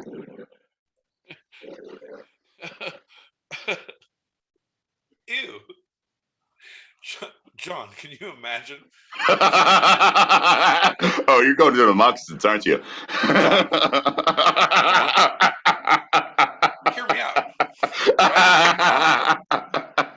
Right? Okay.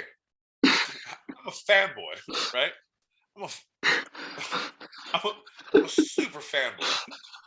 But I'm pretty sure I've read in those little nickel magazines, the little pulps out on the street, and the $2 penny newspapers.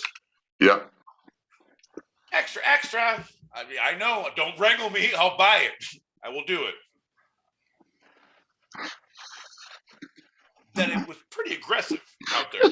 And if you were wading through, I don't know, say any kind of visceral or unfortunate that may or may not have been the crocodile kind of. I just I'm not judging is what I'm not doing, but I'm just not saying I want to hold them. Is what I'm saying. And I know you say you've walked many miles since then, right? So it's clean because Yeah, sure. Right. Yeah, but it's still like I feel the weight. I don't know. I'm unsure. Yeah, no, what, because like I got myself, I'm wearing some moccasins right now. I could not be in a battle in them without them being just filthy, just filthy. They're great. They are fantastic. They are wonderful shoes, but they are going to absorb whatever their environment, whatever is around them, everything. Okay, but then, so not on that gross level. Like you gave me moccasins that feel like bricks. Oy, oy, oy. Now you gave me the emotional trauma that goes along with them. Like, oh yeah, the Enola Gay came back. He's like, hey, you want my boots? I'm like, you know what? I'm good. All right. Yeah. They didn't take Custard's boots for some weird reason.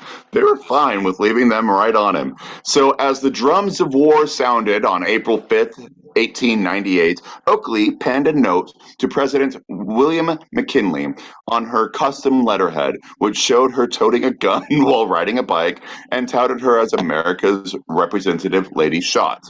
The performer told the president that she felt confident that his good judgment would prevent war from breaking out between the United States and Spain, before adding, quote, "But in case of such an event, I am ready to place a company of 50 lady sharpshooters at your disposal. Every one of them will be an American, and as they will furnish their own arms and ammunition, it will be little, if any, expense to the government." That offer and a similar one Oakley made during World War I were not accepted. Horseshit. Yep. That's what Buffalo Bill was talking about. It's horseshit. Like people who want to fight, people who, if shit is happening, like people who just want to like, I want to go kill people. Like, yeah, you know what? Take a back seat, maybe go take some therapy, smoke a bowl, chill the fuck out. But if there's a war and there's like, you need all the arms you can get. You need everyone. And your talent is already proven. I'm ready. Let me do this for you in honor of our nation because the war is on. Right. It's horrible. Yeah. It's horrible. So in the late 1800s and early 1900s, ushers traditionally punched a hole or two in free tickets to the circus, theater, or sporting events in order to differentiate them from those of paying customers when tabulating receipts. So these pockmarked tickets resembled the playing cards that Oakley would shoot holes through during her performances, which led to free admission being referred to as Annie Oakleys. According to the Dixon Baseball Dictionary, the term also became part of a baseball lingo that referred to a walk because it was a free pass to first base. What a random thing, right? Yeah, dude. Fucking. Yeah, that is so random. Okay, free pass. Yeah. Get a walk. Yeah. Have you ever gotten free tickets to something? Yeah. You got yourself some Annie Oakleys. Yeah. No, I love them. Yeah. We live in them. We're of the industry. We get them because we're part of the industry. Yeah, we get ourselves Annie Oakleys all the time. I usually wear my Annie Oakleys on the back of my head. It's too dark in here to wear my Annie Oakleys in the front. Oh, what? So you're not pro Oakley? You're Annie Oakley? Come on, man. Come on. Let me wear my Oakleys in here. Annie Oakley and So a weird thing that differentiated her from Buffalo Bill is that throughout Oakley's life, she campaigned for equal pay for equal work. Although vocal in battling discrimination in the economic arena and advocating the participation of women in the military, which obviously she did alongside Buffalo Bill, she did not speak out for the right of women to vote. She hedged that the concept was acceptable, quote, only if good women voted. All right. John, no one's perfect. No one can be all Right. the way. Like you see, like, hey, I'm super glad that we passed and we're trying to have weed legalized, and it's still, you can get medical cards in every state for medical stuff. And we're trying to do state legalization on this levels, and it's super great that we all had to go through the weed card, right? And if we Right. get the cocaine card next, like, it's just baby steps, John. Can we get I just want my card punch. I want an Annie Oakley. I want to, okay, right. I want to pockmark that card. Pockmark card. Allegedly. Allegedly. Baby steps. Allegedly in the right direction. Medically, allegedly. Yeah, it's crazy because that one was like, oh, so they found a bad tweet of hers. it's not cancelable in my book. Like, yeah, Right, okay, exactly. sure. She was quoted as saying that to one person in some paper. Good for them. Good for them Right. finding that tweet. Right. Annie Oakley was like, hey, shit, you can't cancel me because I did that. I didn't even want to host your award ceremony anyway. All right, Ricky, Annie. Okay, so in 1901, Oakley was seriously injured in a train accident with her husband. She was temporarily paralyzed. Oh, like she was on the train. She wasn't trying to like shoot the train. No. Yeah, it was the boom, boom. The train gets off the rails. A lot of people die. Both her and her husband survive. Fortunately, bad accident, real bad. She was temporarily paralyzed and endured 5 spinal operations in order to regain her mobility. Oh! She comes back. This is not the end of her life, just so you know. Keep going, John, because I was like, Yeah. oh shit. Back then, surgery is like, oh shit. 5, yeah. So she resigned from Buffalo Bills because they were going overseas and that wasn't so great. In 1902, she acted professionally in Western-themed stage play called The Western Girl. This is her first time on an actual stage. So That was 1901. when it was Eastern Boys and Western Girls. That's right.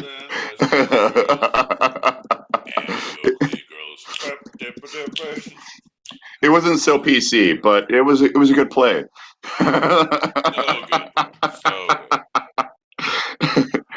And because she was so famous, especially through the Buffalo Bill Wild West show, she had a lot of newspapers writing things about her. A lot of really negative, some about her accident, some about just her in general, some about her and Buffalo Bill, like scandalous stuff, dead stuff, bad stuff. So in 1904, Oakley filed 55 libel lawsuits against various newspapers, and most of them were owned by newspaper magnate William Randolph Hearst. You might have heard of him. Love his castle work. Yeah. God bless California. The newspaper had published a false news story that Oakley was a cocaine addict and a habitual thief. They had confused Oakley with burlesque performer who used Annie Oakley as an alias. Okay, but also addict, I don't like it, and habitual thief, I just am a thief when I want to be. What I want to be. You guys can't own me. Also, give me 2 pounds, maybe 6 pence, and I'll take my top off for you. Annie Oakley, the shootist with spine problems. 1904, she started that. The day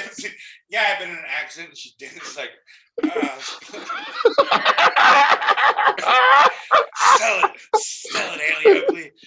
You're the shootist who has a good shot, but was 4 surgeries in. Dance like it. You like what you see, mister?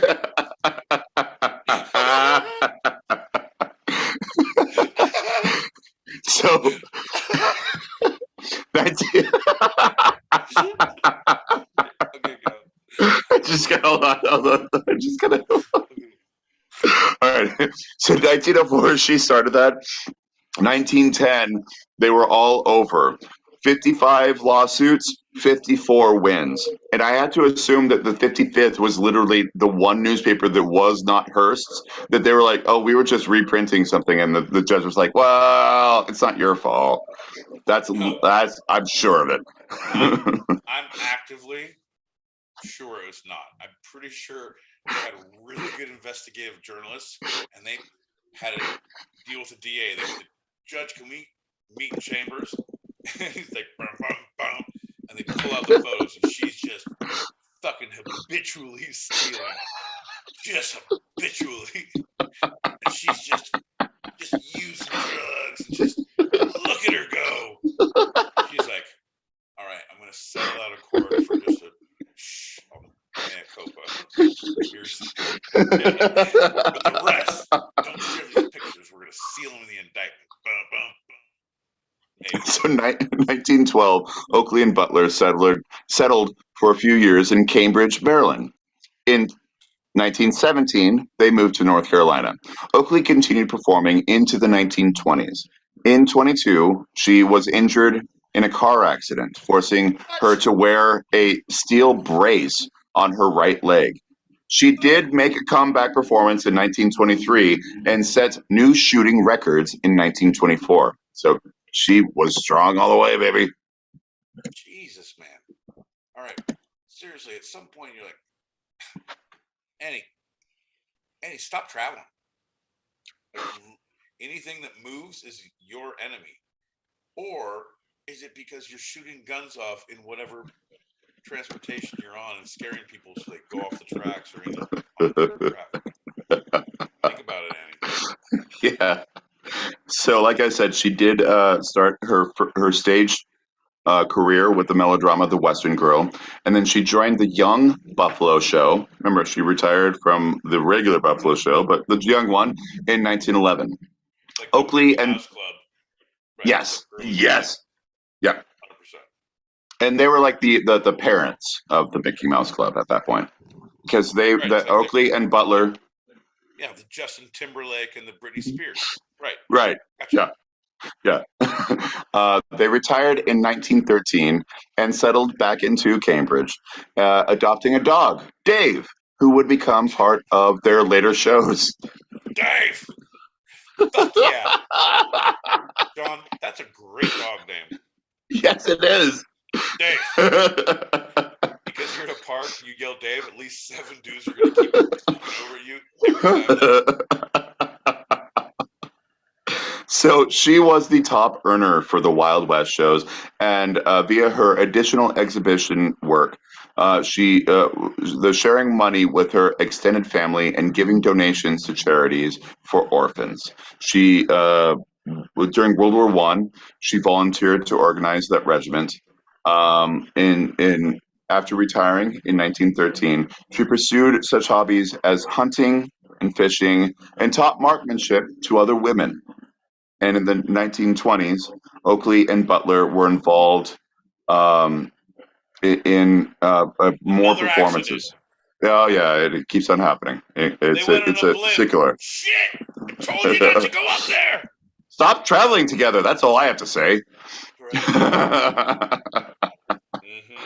See it coming. So she was in 3 different short silent films, 2 of which were filmed in 1894 and 1 in 1910. But all of them were autobiographical. The first was Edison Kinetoscope Records, Annie Oakley. So Thomas Edison recorded her. Oh, I bet he did. National Treasure 4. Gotta get the Annie Oakley uncut tapes from Thomas Edison's secret file. So you called it already, but in 1922, Oakley planned to begin another tour, but she and Butler were in another car accident and put her plans on hold. After a year of recovery, she did return to touring from 1923 on. So when you look at the chart, you can see that the Masons were out to get her the whole time. Accident? I don't think so. Car accident? Not a chance. It all makes sense. We have to go and find her. From 23 to 25, they were doing great, but in 1925, Oakley's health declined, and she was forced to retire from performing 100%. She died on November 3rd, 1926, at the age of 66. So, she lived past Buffalo Bill, but she was 4 years younger than when he died. And she lived past all Buffalo Bill's kids. But not his grandkids or his great-grandkids, because they were able to get him back into the Congress Medal of Honor. All right. Full callback, that's good, but that's how genealogy works, but I want to let it be known that Buffalo Bill's kids died early and you only missed that part. That's so crazy. Yeah, well, it's because he lived till 70 at that age, and most people just don't live till 70. Like, his girls lived pretty long, but they just didn't. They came nowhere close. They did like 20, 30 years before he died. Right, he had a whole habit of writing and shooting, and killing, and eating buffalo meat. So that pretty much sustains a man. So the reported cause of death was pernicious anemia caused by a deficiency of vitamin B12. Eat your B12, ladies and gentlemen. So her body was cremated, and her ashes were buried at Rock Cemetery, located at the vicinity of Greenville, Ohio. And then Butler died November 21st of the same year, 3 weeks from each other. November 3rd, November 21st. They loved each other. They died together. Or they took the same poison. The Masons finally caught up with them. We gotta go to Ohio. You guys, that's where the whole plot is laid out. Like, you want this movie to be that style, you can have this movie be that style. Because seriously, Butler had reportedly refused to eat anything after his wife's death. They had no children. Oakley did not leave much of an inheritance to her relatives, as she had spent most of her personal fortune in charities.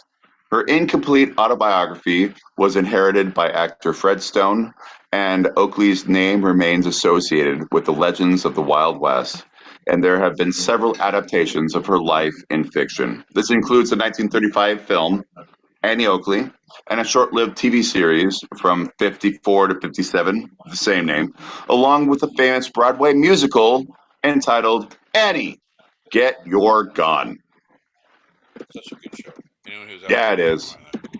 Anytime we start talking musical shit, it's a bad time for everyone, but seriously, it's a good. My boy Pete, who was the first Annie Oakley in that musical?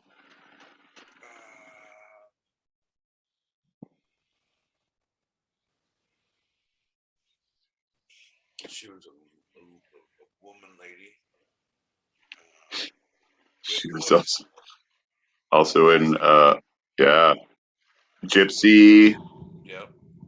I know. I can see her face. I can't think of her thing. She was also in. She's been in so many. She's been in so many things. Murphy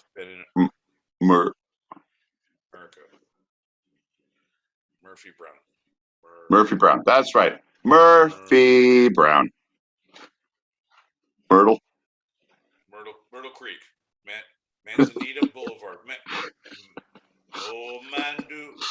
So make man, they want to go.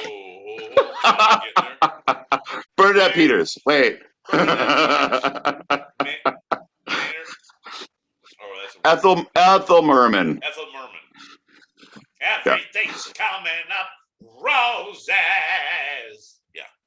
Yeah. The great Ethel Merman. originated that with Bernadette Peters. Actually, was the second revival or the first revival of that. Yeah. Okay. All right. Fair enough. All right. We nerded out on theater enough for one night, John. Jesus. So the sources for this episode of Two Sided have been first segment Britannica, biography, centerofthewest.org, Cody, Yellowstone.org, and IMDb. Second segment biography, Holmes, Women. I'm sorry, that was my dyslexia. Womenshistory.org, IMDb, and the History Channel. Okay. I guess we're okay. My sources have been the messages I'm going to play after this. That we didn't do. My sources have been. Because I didn't see this coming, John. I thought No, we're still going. I do that. We have a couple more things to do, my boy Pete. We're not done. Yeah, but I just threw those out because we're at the end of the final segment. no, that's not how we do it. But okay. It's always how we do it. Every single episode, it's how we do it. Don't listen. No, you seem to be in a weird blanket world with different bars and different hosts. Somehow. Different countries, different prisons. Get your shot ready, ladies and gentlemen, just in case. No, not just in case. I mean, we are going to do it. But I guess, my references are vacation. Also, television, streaming television services, late night nachos, and I'll go rum. Also, YouTube. Those are my references. There we go. You can edit that out, right? Yeah, fair enough. Yeah, I definitely will. We are. Yeah, no, I definitely will. we got 9 messages or 9 plus, so we got to plow through these. Right. I know. John. John, you stay on. You stay on. I'll play. What about Nat Love? What about Rufus Buck? Oh yeah. Cherokee Bill. These dudes. There's 180,000 black outlaws in the West that we talked about. Yep. And no publications watched Tombstone. What's my favorite one? The Quick and the Dead. There's no black representation. Which is ridiculous. It was probably just as many black cowboys as it was, if not more. Easy. Just about as many black cowboys or more than white cowboys or anybody else. What's up? We don't talk about that. Yeah, that is fucking nuts. Yeah, man. It's what I found out is it's roughly between 60 to 65+% of cowboys were black in the West. So it's not almost as much. It's more. It is so stupid how there was so much representation of not just representation. There were black cowboys. There were black cowboys, and we didn't see it in the westerns because it was. We whitewashed it. It was so. We whitewashed it. Yeah. It was so ridiculous. Ugh. And yeah, now they're starting to make movies because we just had 2 come out, and there was one that was good. I forget the name of it. It was good, but I wanted it to be a better western. No, the first one where I saw was Silverado with Danny Glover, and that was great. Silverado was a fucking great movie. That was the first movie, a western that I saw a black cowboy in. Unforgiven was another great one with right, but that was after. Right, it was after. Yep. But that was Clint Eastwood and then Clint Eastwood is good. Morgan Freeman, baby. How he tells the freeway, how he tells the stories. Yeah. Like Clint Eastwood is like, oh shit, you're doing this, and you're doing it. Why and how? I'm like, oh, okay. I don't know. Yeah. That's a whole other thing.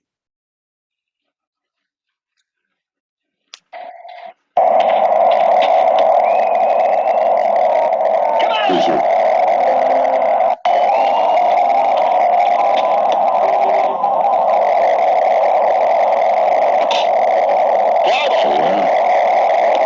You're up. You're out.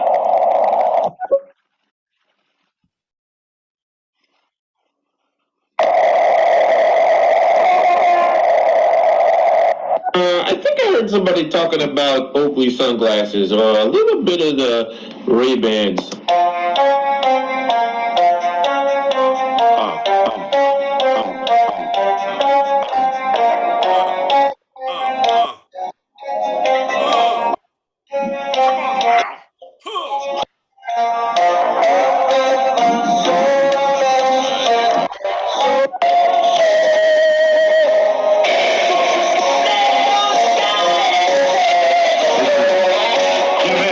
So, do you know what those words mean, John? Do you know? Like, yeah, I know. I sing along loud, but I have no idea. You dance. Watching you go through the motions. Dance, little girl, dance. It's funny as fuck. Right. Yeah. They retired in 1913 and settled back into Cambridge. I know how that is. Hey guys, how you doing? I wanted to let you know, on stereo, Pete sounds great. On YouTube, you can barely hear him. So I don't know if there's something he needs to adjust, but y'all look great. Pete, you need to get the pillow off your face. Love you guys. Love your show. If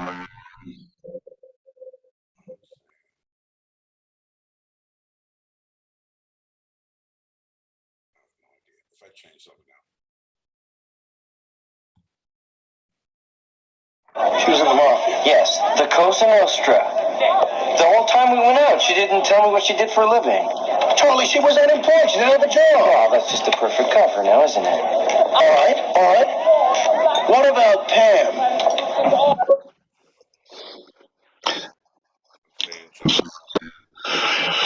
At some point, like, you got to stay unmuted. I'll play.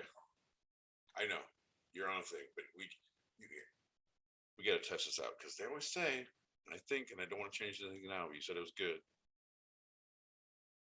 See my hearts and smiley faces coming up prematurely. It's because there's a lag somewhere. But I really can't hear Pete on YouTube or Zoom or whatever it is. So I'm trying to listen to you on stereo and watch to, but it's proving to be more difficult than my little puny brain can handle right now at this moment in time. But I'm working on it, guys. Bear with me. Pete, speak up. Trying to do. John, can you hear on this thing? And we're gonna go same system. Are you ready? Are you ready? Yeah. Check. Check. Better? You can still hear me? Is that better? Yeah? You can still hear me? Check. We'll do that. I don't know. I'm trying. Oh my God, I landed the putt on the green. Oh my God. Thank you so much. Yeah.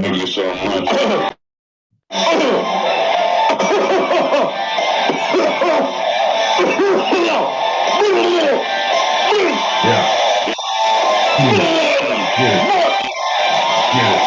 Okay. I didn't know it was live.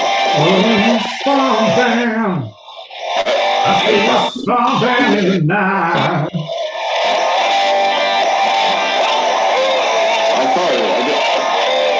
Okay, I guess you guys got me. Right. My boy. I will never stop. This guy. I don't know. Maybe. Strong band. So good to see you, brother. Always good to see you. Thanks for tuning in. See, Foxy, what you need to do is you need to listen on stereo. Just look at them. Just look at them. Just look at those glorious beasts on the YouTube. It doesn't matter that their lips don't sync up.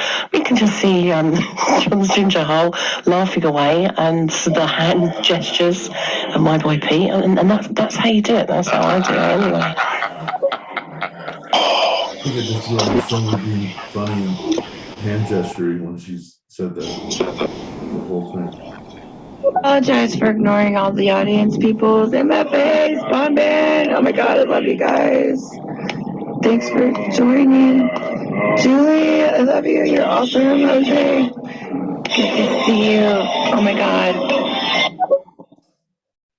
I'm gonna go on a ledge, and I heard myself in the background, and I sounded pretty good. I think the audio is fixed, and I think my sound is great. Awesome, lady. So good to hear from you. Well, So as good to we hear head from you. out of here, my boy Pete, is there anything from this episode that you'd like to see a second glance at, a second look, a second thought, a second opinion? This is Pete's Retraction Corner.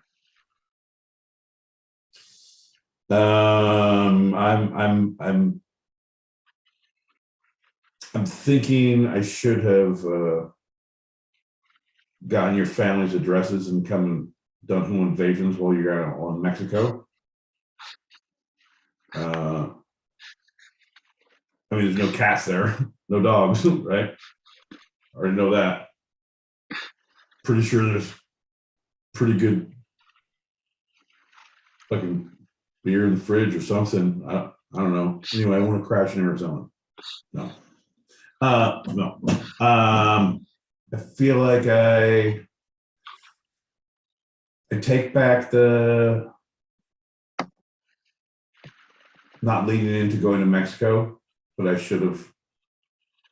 I'm glad I didn't, because I would have wrecked it for everyone else, or I would have fucking flamed up again with your mom. It's like, John, this could happen once again. Like, I know it's late in life, but I think I still have a chance at happiness, and I think you don't judge me for that. I know you think I'm too far gone, and I shouldn't have a chance anymore. But I met a special lady in your mother, and I think there could be something here. And I want you to know it's not going to be weird when I force you to call me father at the Christmas dinner table. Also, you're saying all the prayers. That's what I take back. That's my take back from not going to Mexico. Woo! All right, fair enough. Well, ladies and gentlemen, we're going to do a shot, and we're going to get out of here, and then we're going to jump right into the green room. So you got your shot poured there, buddy? I do, which is this same channel. Green room. Right, I have a whole spiel. You need it. I will explain it very quickly. Don't worry about that, boy. Then don't preface, say, do our shot first. So say let's just do a shot. I was talking to them, but I was really talking to you. Cheers. Cheers, everybody. Thanks for listening.